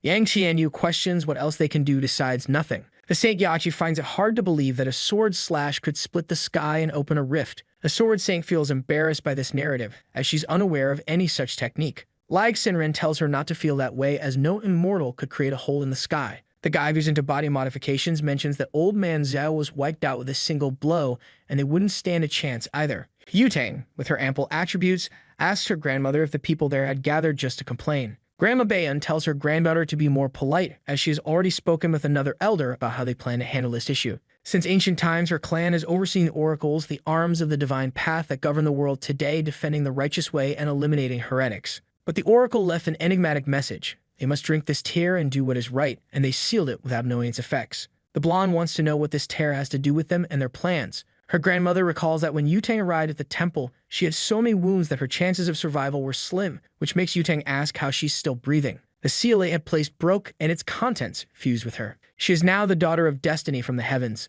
This is their trump card, and they need to help Yutang cultivate. One of them suggests bringing in a man from his clan to pair with her, aiding her cultivation. But the woman with the slight shadow says it needs to be someone with a pure yang body, shocking Yutang that they're taking this seriously. A man with such energy is naturally very handsome, so they would have to choose the most beautiful, which further annoys Yutang. The guy with the piercing mentions that he must also be young, as an age difference would be counterproductive, so they should look in schools. That's why there's a beauty contest in progress. Hearing this, Yutang is upset that she doesn't have a say in the matter. Now the red-eyed girl learns about this new plan. It's necessary for Yutang to double her cultivation. There will be a beauty contest among students, putting him on the list of potential candidates. She wants him to win it, as it would bring them closer to the Phoenix Group and the Daughter of Destiny. In the meeting, they also mention something else, and she wants to hear it. They plan to use all they can to find the Emperor and His Majesty. After hearing this, she releases the guy to leave. But a week has passed since everything in her aura still hasn't recovered. This body is weak, and since her last resurrection, her foundations have been damaged. Even if this world isn't dangerous, things have become complicated with the rebellion of the magic sword, as the Emperor and the demon sword are her enemies. She will remain hidden as Han Xinyu for now, but once she recovers, she will pursue the sword first. She says she'll keep the pot, and the man tells her and move to the next counter. He also asks if she likes monarchs, which embarrasses her. A small girl with foxy ears greets her master. She asks if he's all right, but the young man is meditating, deeply focused. However, he had instructed her to keep an eye on Yutang with the paper doll, so she summarizes the meeting's events. She didn't hear everything clearly, but she mentioned the beauty contest and how they want to double Yutang's cultivation to face the demon queen. Additionally, they're searching for her master and the demon, so he dismisses her as he needs to focus. The use of forbidden techniques affects his mortal body, making it feel as if he has no power left, so he must keep Lin Mo under the radar for a while. He makes a precise move on the board. His opponent has lost to him once again. She acknowledges this but thinks she only let him win because he was kidnapped because of her, believing that a mortal would never truly beat her. She recalls that she promised him a wish if he won, assuming it would be something like going out together or something typical. To her surprise, he says that's boring and suggests they discuss it another time. She hadn't played well today, she seems sleepy and should have washed her face before coming to school. This infuriates her, as she tried to be nice to the mortal, but it only inflated his ego more. She vows never to let him win again. A young woman greets Lin Mo, mentioning that she hasn't seen him all day. She says there's a beauty contest and she and her sister would have voted for him, but he's not on the list. He finds it too tedious and has no interest in participating. It's hard to believe that someone so vain would find a contest like this boring. So she thought that he was actually playing hard to get, so she decided she would be the one to sign him up for the contest. It seems that organizing such a contest at schools was way too easy. So far in the first place belongs to a smelly nerd with visual impairment. She refuses to marry this clown. Until, among them, she came across Lin Mo. In front of her phone, the girl called her friends over to see something. It was a video of Shen playing the guitar. The guy's charisma made them a bit wet. In their mouths, of course. But she said they were animals, devouring Lin Mo with their eyes. Wisely, one of them pointed out that the same person criticizing had liked and saved that video. Not to mention she even downloaded it to watch later alone in the dark, which is very suspicious. Trying to defend herself, she said they were just classmates and it was merely sympathy on her part. Ready to stir up trouble, her friend said she knew the girl desperately wanted to sleep with Lin Mo in the same bed. She shouted back that she would love to do that because he's handsome, fit, and well-endowed, and if she was being honest, it shouldn't be a problem. From afar, two envious boys called her superficial, but in truth, they wished they were the target of that attention. He swore he would win the contest, spending 8 hours a day taking care of his photos. Lin Mo had already surpassed him and in first place was an immature clown who looked like a pet shop animal. He said he would work even harder, but his friend brought him back to reality, saying he didn't stand much of a chance. Someone mentioned that the great Shen Lishan was there. The androgynous and feminine boy with a genetic visual deficiency walked through the corridors being harassed. Then he said he was done for the day, because now he wanted to talk to Yutang alone. She thought he might not even know the real reason for the contest, but she was curious to know what he had to say. With a different voice, he said he hoped to continue receiving their support. But Yutang noticed this change. The boy approached with some cookies he had made for her, but his voice changed when he asked her to try one of them. But she refused to eat anything that clown made as he looked like someone who didn't wash his hands. She left calling him disgusting, but she noticed that the voice effect produced by the divine demon didn't affect her. Perhaps it's because she is the daughter of destiny. Yutang was definitely irritated, feeling disgusted by the guy with glasses. She knew he was a cultivator using this ability to get attention from girls, and she didn't want to join him. But he was already on her grandmother's list, so she might not be able to tell her who he really is. While she sat at the table, her friend said Lin Mo had shown up. It's too rare to see him alone. Shen has been attracting all the girls lately, and Yutang had forgotten he was in second place. Her friend said she should go talk to him, which made her blush completely. She was so embarrassed that she hadn't even thought of it as a possibility, because they are just friends and nothing more than that. However, she didn't finish the sentence. Her mouth refused to say they were just friends. She remembered when he playfully punched her in the side. In fact, they are just a pair of friends. But that's not what her memories tell her. She quickly remembered his shirt being open, revealing a modestly defined chest. Her friend said she didn't hear her properly and wanted to know if they were just classmates. However, saying that with a nosebleed was not convincing at all. Thinking about what she felt for that boy, she hurried out of the cafeteria. Yuving walked down the corridor, completely immersed in her conflicting feelings. Some boys were about to talk to her. Her goal was to take better pictures of him, because without that, it would be hard to beat Shen with his voice ability. She had access to the best photographers in the city, and Lin Mo certainly wouldn't refuse the invitation. But as soon as she made the offer to him, he refused immediately, and he even said that if she was so idle, she should get a part-time job. Not to mention she was just bothering him. She should find someone else to do that. And there's an even more important reason. He thought to himself that he wasn't feeling well and needed to spend all of his free time cultivating. But to her, he said he had recently been kidnapped and preferred not to trust girls. This last explanation seemed plausible, and she accepted his words. At the gym, she punched the punching bag with all her strength. Thinking about the situation, she imagined it was all her fault, because she had promised to protect him. She had told him everything would be fine. But in the end, it sounded like she was lying. Because of that, he no longer trusted her, and there was nothing she could do about it. It was a situation that filled her with rage. Thinking about all this, she started sobbing uncontrollably. Imagining marrying that disgusting, almost blind guy was worse than death. She soon became angry again and began beating the punching bag. A woman with huge biceps and a masculine face asked why the gym was empty. The attendant said Yutang had reserved the entire facility for herself today. Since she arrived, she had taken off her shirt and started hitting the punching bag, and she hadn't stopped since.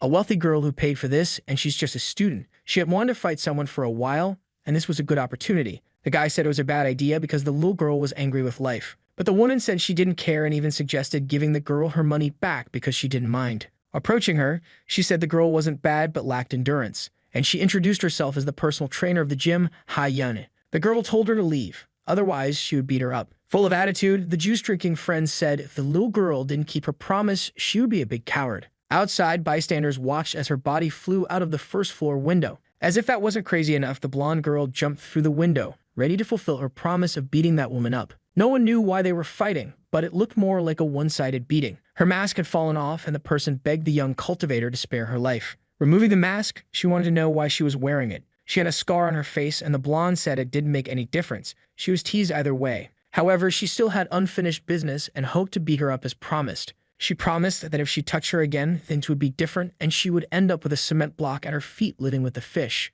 A policeman finally arrived since there was a report of a crime in progress. Seeing the scared woman, he recognized her as a notorious pervert with a bounty on her head. She had abused an 80-year-old man. Thus, the blonde went from villain to hero in the blink of an eye. In addition to receiving apologies from the bystanders, she also received the reward for capturing the fugitive. As if that wasn't enough, she was even interviewed for doing something so heroic. The next day, she was once again in the cafeteria with the same feeling as the day before. Her friend thought Yutang had called the red-haired girl over to talk about what she did with the fugitive, but that wasn't it. Every time she went out alone, she either earned money or met handsome guys, and her grandma said she needed to find a partner soon. So she wanted to know if she could use this luck to capture Lin Mo. But Lin Mo was known for being cold and calculating, and he recommended that she date Shen instead. Meanwhile, the other one couldn't stop coughing because she had choked. She was confident and only wanted to know everything about him, what he liked, what he disliked, his daily routine, blood type, address, nothing too invasive. It seemed that Lin Mo was the best friend of the red-haired girl, almost like a brother. If she wanted to know more about him, she had better start handing over coins because nothing comes for free.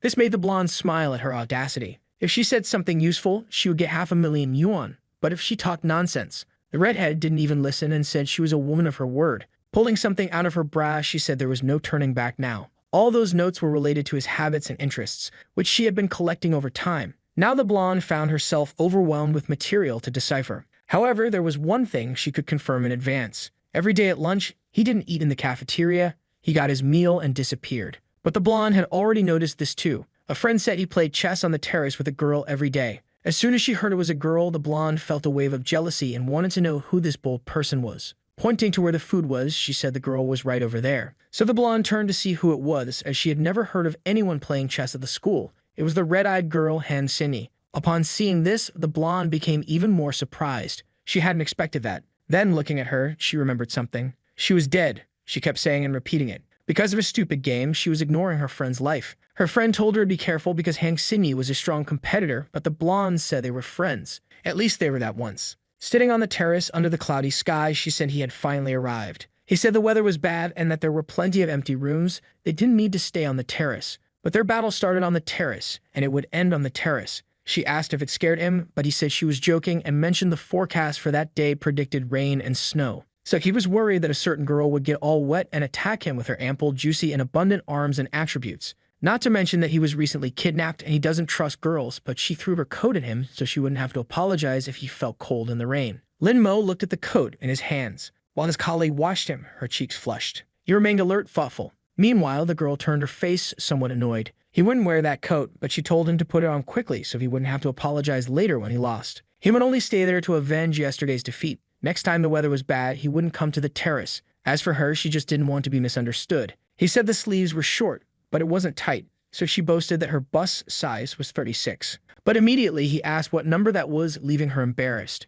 Anyway, it wasn't the time for her to think about that now, as the rain was approaching. It started raining and the girl was still burning with embarrassment. She said his mouth was cursed, and that it only rained because of him, but he had just read the news. That was enough for him, and he said he was going home. As soon as he turned his back, she told Lin Mo to stop. What she lost, he told her to wash her face and come back, and that's what she did. And now it was raining. Today they would play, no matter what. Trying to be spontaneous, she invited him to play because she needed to beat him today. Looking at him, she felt annoyed because of the expression on his face. Irritated, she told him to go home if he didn't want to play with her. The girl stood in the rain, her clothes becoming transparent, feeling upset with Lin Mo. After venting, she looked at him discreetly. To her surprise, Lin Mo agreed to play, but only one match. Now it was his turn in the game. Realizing they were about to play, she looked at him a bit happier. Only to say that, actually, it was her turn to play. Because she was so powerful, she spent much of her life being feared. never having a friend or anyone she could trust. She was prepared to be the queen of demons, to commit genocides and lead. She didn't need to feel affection for anyone,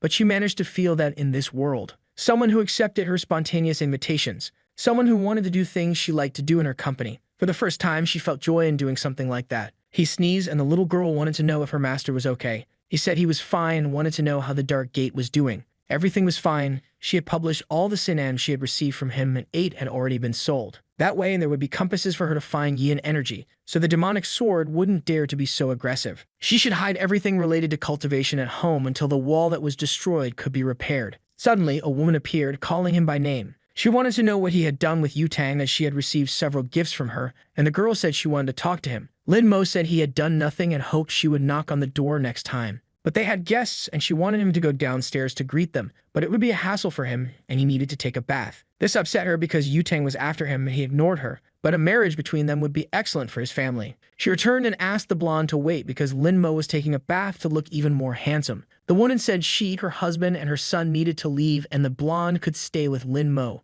but she just wanted to tell him something and leave right after. She called her husband to leave and said they would only return the next day after lunch, but the blonde said it wasn't necessary. The poor blonde just wanted to apologize, but the more she spoke, the more she was misunderstood. She was so nervous that she felt the need to go to the bathroom. So she began walking around the house looking for the bathroom. Then she saw a small crack open in a door. Unexpectedly, Lin Mo came out wearing only a towel, showing off his chiseled physique with no apparent fat, like a Greek deity. That's when he noticed someone standing in front of him, wearing just a towel. With the bulge clearly visible, he told her to say what she came to do there. But her thoughts were racing, as all she wanted was to get a closer look at that bulge. She apologized, saying she was looking for the bathroom and didn't know where it was. She insisted she hadn't seen anything, hadn't looked at anything, and that it wasn't her intention to see that bulge through the towel, and if she did see something, she'd already forgotten. But recalling the luck of the daughter of destiny, she started to wonder if her lustful thoughts had become reality. She was sure that something strong and intense was going to happen now, starting with her own feelings. Now she wasn't sure what she was feeling in her chest. Gathering courage, she told Lin Mo that it was still too early for them to do this. Unfortunately, she didn't finish her sentence, as she felt something strong in her chest. It was a punch from Lin Mo, determined to defend his purity from voluptuous women. He had mastered the technique of protecting his innocence skillfully, and he didn't know what she wanted, but it was better if she took care of herself. Back in the room, they had a slightly healthier conversation. The blonde wanted to apologize for being unable to protect him the last time, but for him, that was Yanhui's fault, not hers. Still, the blonde had bought many gifts for him as an apology, hoping he would accept them. He said it wasn't necessary, but if she wanted to pay for the wall repair, it wouldn't be a bad idea. Since it was already late, he needed to rest, and if she was done, she could leave now. So she left his room, carefully closing the door. Outside, she leaned against the wall, frustrated with their interaction. Slowly, she started sliding down the wall, until she sat on the floor. This wasn't the feeling she wanted in her heart right now, and she began to recall all the moments she had shared with Lin Mo up until then. It made her sadder than she expected. Inside the room, he continued doing his pure boy activities that only exist in fictional narratives. Meanwhile, the blonde looked at him through the broken wall. She entered his room once again, calling his name. Being perfectly direct, she asked him to become her boyfriend. She waited, a bit apprehensive for the response. She said she would only say it once. She didn't want to take advantage of him because of the trauma from the kidnapping, and she knew he hadn't even recovered yet. But she ended up stammering when she tried to continue, until she blurted out that she liked taking him out and liked the scent he left in the helmet. These words seemed effective as he started sweating a little. She liked how he defended his purity when he misunderstood her. He was different from the others, and she probably meant nothing to him. But she would dedicate herself, and one day, she would be good enough for him. All those words exhausted her as if she had run a marathon. Lin Mo stood up and started walking towards her. She didn't know what to do anymore, not even if this would push him away. But she was a determined girl and never said anything without thinking. Giving up wasn't something in her vocabulary. Lin Mo was now against the wall, as no man could resist the declarations of a beautiful woman. The boy was sweating cold. He swallowed hard and prepared to speak. He said they had only known each other for 6 months, and even so, she claimed she liked him. He wanted to know if she thought love was something so superficial. But if that was what she wanted, she should pursue it because she was capable. The girl celebrated with great joy. She said goodbye to him as she was heading home, but she wanted him to join her tomorrow for the photo shoot. From the window, he watched her as the blonde walked away, celebrating. The small woman asked her master if everything was okay and if something was bothering him. She wanted to know why he didn't just say no. She was the daughter of destiny, with all the luck in the world. Even if he was strong, he couldn't stop her. And even if he said no, the heavens would help her get what she wanted. But love isn't just a matter of luck. However, if luck touched his heart, which had been alone for 10,000 years, then there was no reason to stop it. This was definitely something to think about. Love-struck and simple people are just as foolish as anyone else. The next day, they told him to look at the camera. Now he is well-dressed and posing for photos. In another outfit, he strikes another pose. This time, he's dressed as an athlete. The blonde says these clothes don't capture his essence, and that the school uniform suits him best. It doesn't make sense to him, but the blonde insists on the school uniform for reasons she doesn't say out loud. Now he's wearing more formal attire. Finally, they reached the voting results. Lin Mo won, but they didn't know his immediate background, so the boy would need to be tested. One of them wanted to know how they would do that. The redhead was in charge of this, and if she was worried, she should show him to them. She immediately remembered the blonde and the reaction she might have. She set the meeting for the next day at the hotel, at 6:30 in the evening. However, they never said whether they would attend or not. But the world was at risk. They needed to be extremely careful with this. After that conversation, he hung up the call. It was finally time to meet Lin Mo. The employee wanted to know how they would handle what she had requested. She wanted to change her scenery, so he brought 20 school-age girls. He ordered their feet to be tied and their legs to be broken. Then he had them thrown into the sea with stones tied to their feet. None of that trash compared to what was in Yutang's arms. Besides not looking exceptional in the photos, Lin Mo didn't seem special. One of them asked why Ju had a sword if she said she would come in casual clothes. She had never parted with her sword. It had been with her entire life. People from all sects were present, and Hongling's granddaughter was either extraordinary or just naive. Someone warned the gray-haired woman to go easy on the drinks because the meeting was important. She was there to see Hongling, and listening to the blondes screaming all day would be unbearable. They finally arrived, and she was waiting to see what kind of person this boy was. She was immediately surprised by what she saw. The blonde arrived with her companion and asked if she was late. It couldn't be. It was as if she could see right through him. Now everyone was seated at the table. He had come to see if any of them had clues about the whereabouts of the venerable demon, and also because the blonde asked him. But from what he could see, he wouldn't be able to count on the help of those women with lascivious gazes. The old woman said staring at the boy like that would ruin their reputation, and asked Yutang to introduce him to them. She told everyone he was her boyfriend Lin Mo, but he clarified that they were not that. He skipped the individual introductions, saying he would eat and leave. The gray-haired woman said he was quite the treat. She asked Yutang's puppy if he would like to stop eating and have a private chat with her. She heard he liked tea, and would like to offer him some tea that only she knew how to make. The aroma was that of golden silk tea. The dishes in front of him were mediocre, and you should try the delicacy she offered. The blonde immediately sensed something suspicious. She noticed a bit of powder fall from under the woman's nail, possibly party powder or something else entirely. The blonde stood up immediately, asking the mischievous woman what she had put in the tea.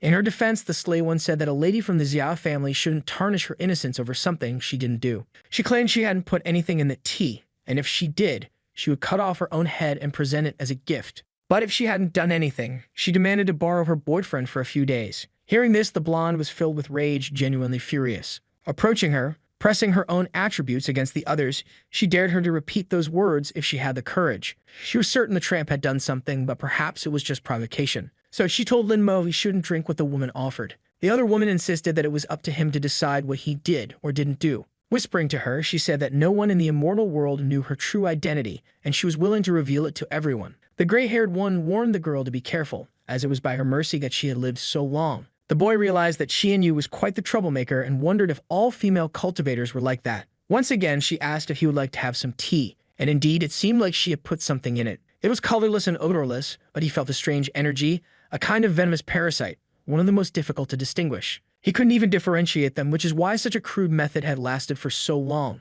Everyone there saw it, but no one did anything. This dinner was undoubtedly a test to evaluate him. If he drank it with his power, the poison wouldn't take effect, which could raise suspicions. But if he refused, they might think he was an expert and would try to confirm it, making his cultivation difficult in the future, as they would always be cautious around him. It was a difficult situation, and he wasn't sure if he could get out of it, but then a hand slammed on the table and grabbed the tea. The blonde drank the entire cup. It was so unexpected that Lin Mo dropped his food from his chopsticks. She drank it for him, hoping they would remember the type of relationship they had if anything happened to her. That was enough, and the old woman said she had brought a treasure and wanted to show it to her. She asked if it wasn't cute, but it was just a strange rat. This rat sought yang energy, looking for people with bodies capable of cultivating, and it seemed they were going to use it to determine if Lin Mo could be her partner or not. There was just one detail about this. In his family, not a single person had been able to cultivate for the past 18 generations. To her surprise, the rat began squealing non-stop. Without leaving the old woman's hand, it was practically going crazy. Everyone was shocked by the rat's intense reaction. The gray-haired woman told the old lady to let the rat move. As soon as she released it, it swiftly leaped across the table towards Lin Mo. Then it jumped at him, but he flicked it away with a single snap of his fingers. Since he was still eating, he asked the old woman to take care of her rat. But he said it didn't matter. It seemed her friends didn't like him, so he was leaving. However, the blonde asked him to wait. She wanted him to at least listen to what she had to say. The one with the blindfold said the rat was always shy. Even if it encountered a body with pure yang energy, it would just observe. Shocked, the old woman said it wasn't just a body with pure yang energy. Tearing up, she said it was the supreme body, something she had only heard of in legends. The Zhao family's daughter was too lucky, which made the old woman literally envious. What happened that night must remain confidential. Anyone who leaked the information would be severely punished. Thinking to herself, the gray-haired woman imagined that Yu Tang wouldn't be able to resist his body. They left the place on her motorcycle. He wanted to confirm if there really was something in the tea, and the blonde said that woman wouldn't dare do anything against her. And since she hadn't come after her, it meant it wasn't anything serious. Distracted, her eyes widened in shock at the sight in front of her. An unfortunate dog crossed in front of her motorcycle. To avoid killing the animal, she made a risky maneuver, preferring to risk her life and her boyfriend's instead of the animals. In that moment, all she could see was Lin Mo flying through the air, but she managed to grab his arm. The two ended up falling to the ground. The blonde ended up on top of him, and the boy asked if she could get off. Worried, she wanted to know if he was hurt, but he was fine, as falling off a motorcycle only hurts in real life. He looked curiously at the blonde's hands. Throwing snow in his face, she suggested they have a snowball fight. The poison she drank caused some effects. Childish behavior was one of them, along with facial redness and extreme heat in 9 out of 10 cases. A poison that removes behavioral filters, making the victim susceptible to bullying others or having very lascivious behavior. Thinking about this, he looked at the stunning woman who seemed eager to sit on his face.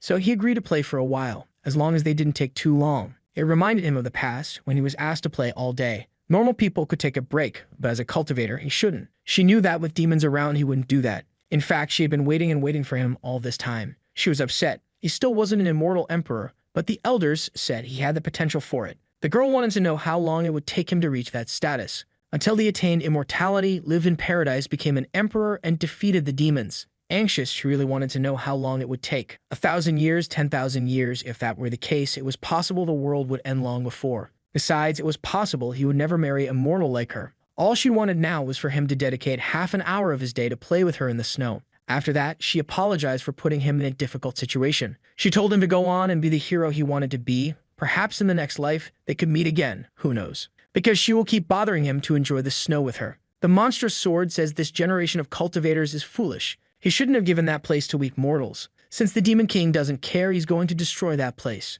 The girl crawls. The air is so heavy she can barely breathe. As soon as he gets close to her, the monstrous sword strikes with force. But the Emperor appeared to protect her. Angry at what the sword had done to the place, he launched a strike with his own sword. The monster was irritated because, despite being a demon sword, they had sent a novice to deal with it. He said his brothers would arrive soon and the sword wouldn't be able to escape. But the demon sword wanted to know who was faster, him dying or his brothers arriving. The battle continued with violence amid the burning village. A single blow had been devastating. Then he realized there was something worse than his wounds. The girl he had protected was now flying through the air. It was too late. The demon sword was eager to take her life. But then he noticed something was happening. His feet were being held. The monster told the novice he had been fooled. All his attention was focused on that woman, and now he couldn't move. His fatal blow would kill him, but the woman stepped in his place. He was shocked as she died in front of him. The monster lifted his hand, her body trapped in its claws. Shaking her, he threw the body aside as if it were nothing and said it was now the novice's turn. However, he couldn't complete his execution. The venerable demon was summoning him. He wondered if his master had learned of his unauthorized actions.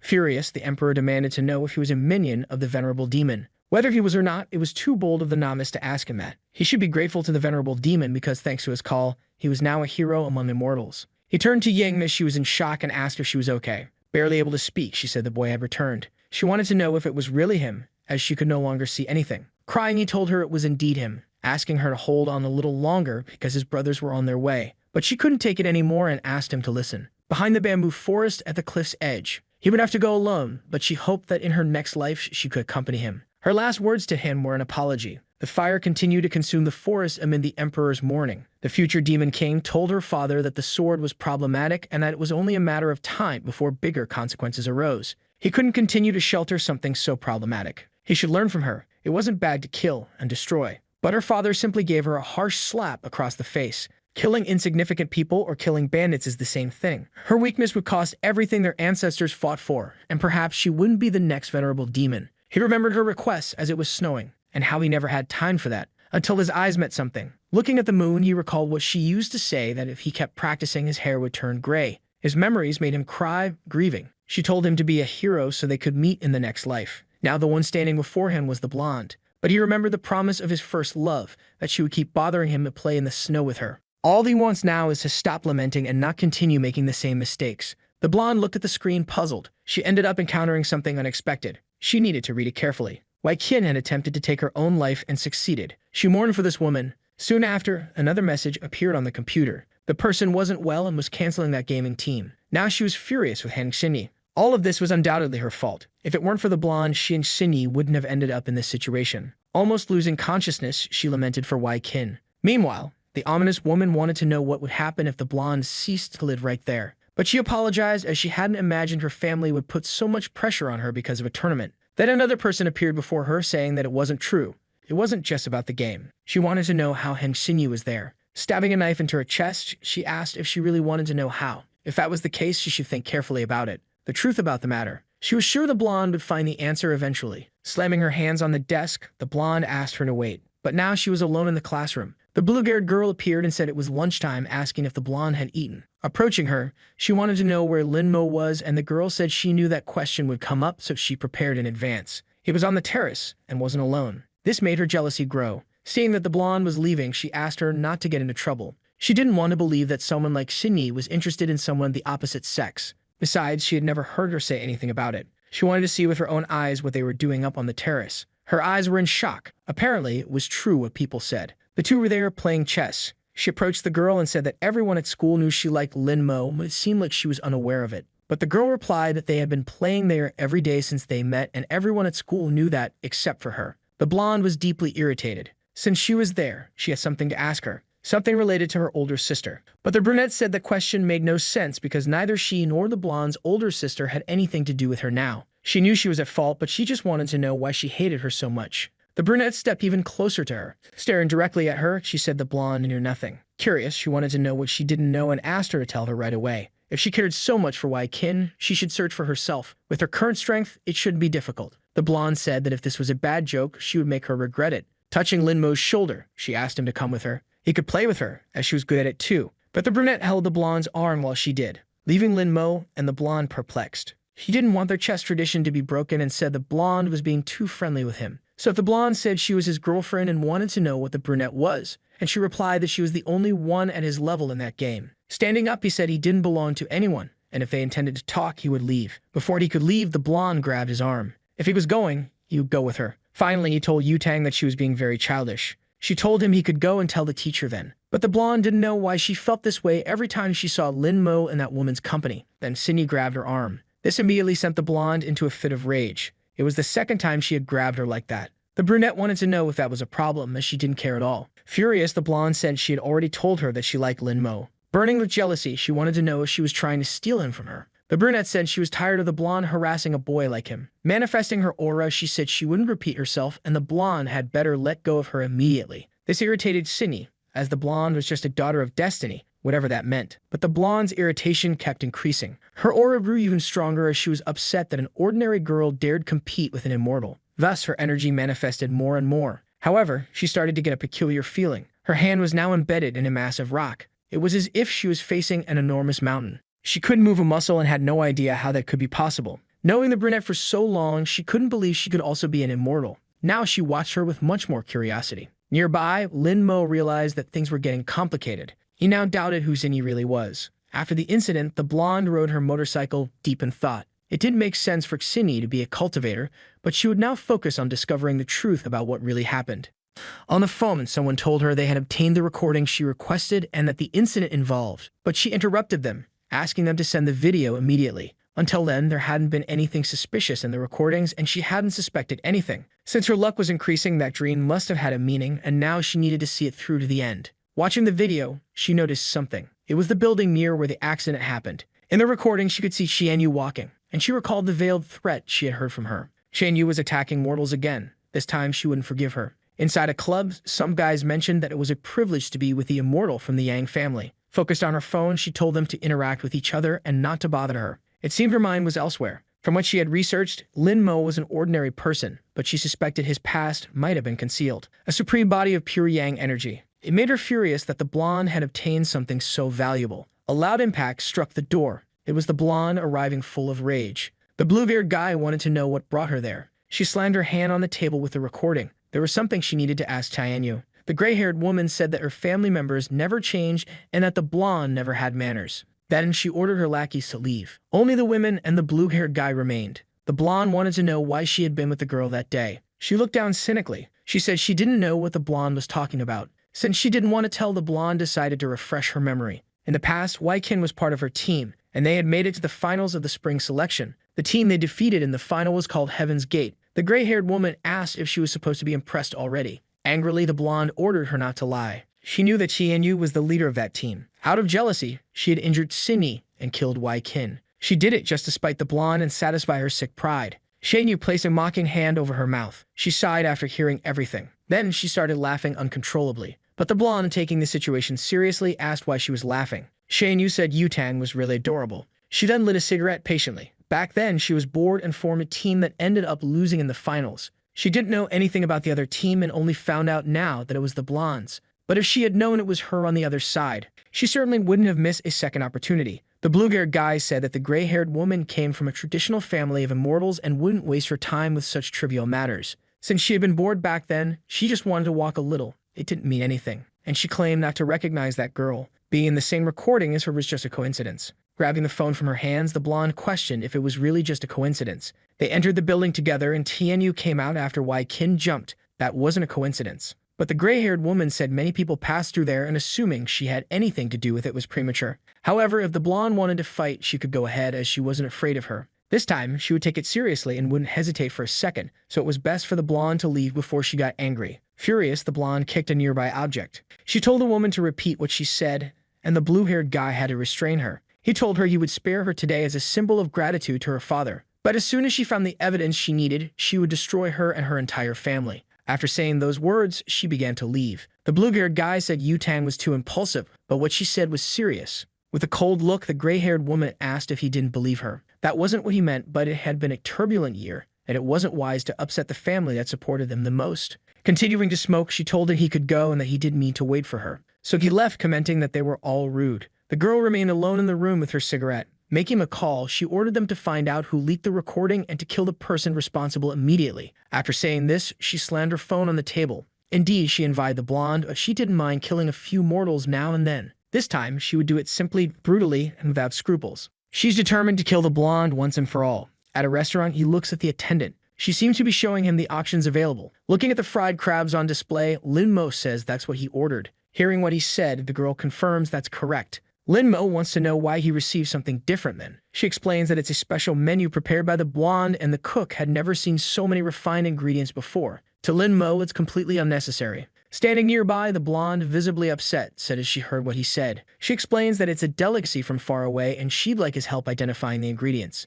Since she asked for his help, Lin Mo reluctantly agrees. She claps her hands enthusiastically, delighted by his response. The blonde instructs the cook to bring the other dishes as her friend won't eat there. Knowing that Lin Mo likes to eat in peace, she prepared an empty room for him to have his meal. In response, he simply says she doesn't need to do such meaningless things anymore. Hearing that, she grabs his arm and he glances at her from the corner of his eye. It's not meaningless to her. It's a gesture full of meaning. She's madly in love with him and hopes to deflower him one day. It's filled with meaning and numerous intentions. Hearing her words, he is a bit surprised but then gives her a slight smile. If that's how it is, he's fine with it. As Lin Mo walks away, the blonde notices a pair of feet approaching. She's immediately surprised by what she sees. It's the brunette, inviting Lin Mo to play another game. The blonde steps between them, suggesting they start in the room she reserved for him, and if he wants to play with someone, he can play with her. Seeing this, the brunette comments that the blonde is always like that, assertive, carefree, and always causing trouble for others. She extends her hand and gestures around. There are several students watching what's happening because lunchtime gossip is irresistible. She explains that she did all this so Lin Mo could have peace, but all she's managed to do is draw even more attention to him. Not to mention that her body was hurt because of the blonde. After hearing that, the blonde shouted that enough was enough.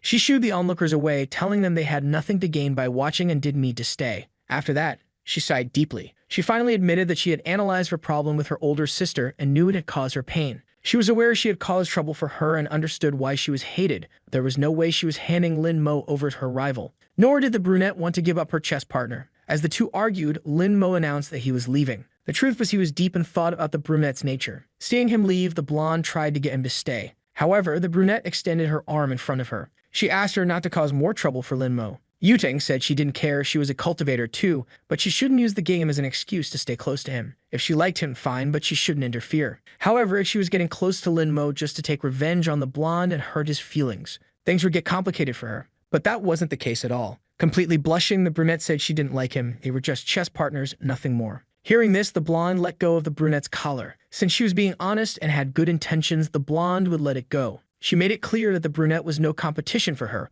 because she could offer Lin Mo everything, and she wondered what the brunette could offer him. Without hesitation, the brunette said she could play chess with him, which silenced Yutang. Holding her head in her hands, she said she couldn't deal with it anymore. Now she was alone on the terrace without her friend. She reached her hand out across the chessboard. Playing alone was definitely boring. She had played alone for decades, but this time it was the dullest session of her life. She looked attentively at the terrace door. After what happened, he still hadn't arrived. And she remembered what the blonde had said to her about what she could offer Lin Mo. Indeed, she didn't know how to answer that. All she could offer was a cold terrace and a game of chess. Since she had recovered some of her strength, the cold didn't bother her, and Lin Mo, being just a mortal, had been playing with her in the cold without complaint. This left her in shock, as the venerable demon seemed to care about a mere mortal. But as a demon king, if she took the world for herself, she could offer everything to Lin Mo. While she was lost in thought, she heard the door open. She immediately went to see if it was Lin Mo arriving, but it was only a small creature. She didn't know what to think. The cultivators here were weak, and the only real threats were the immortal emperor and the demon sword.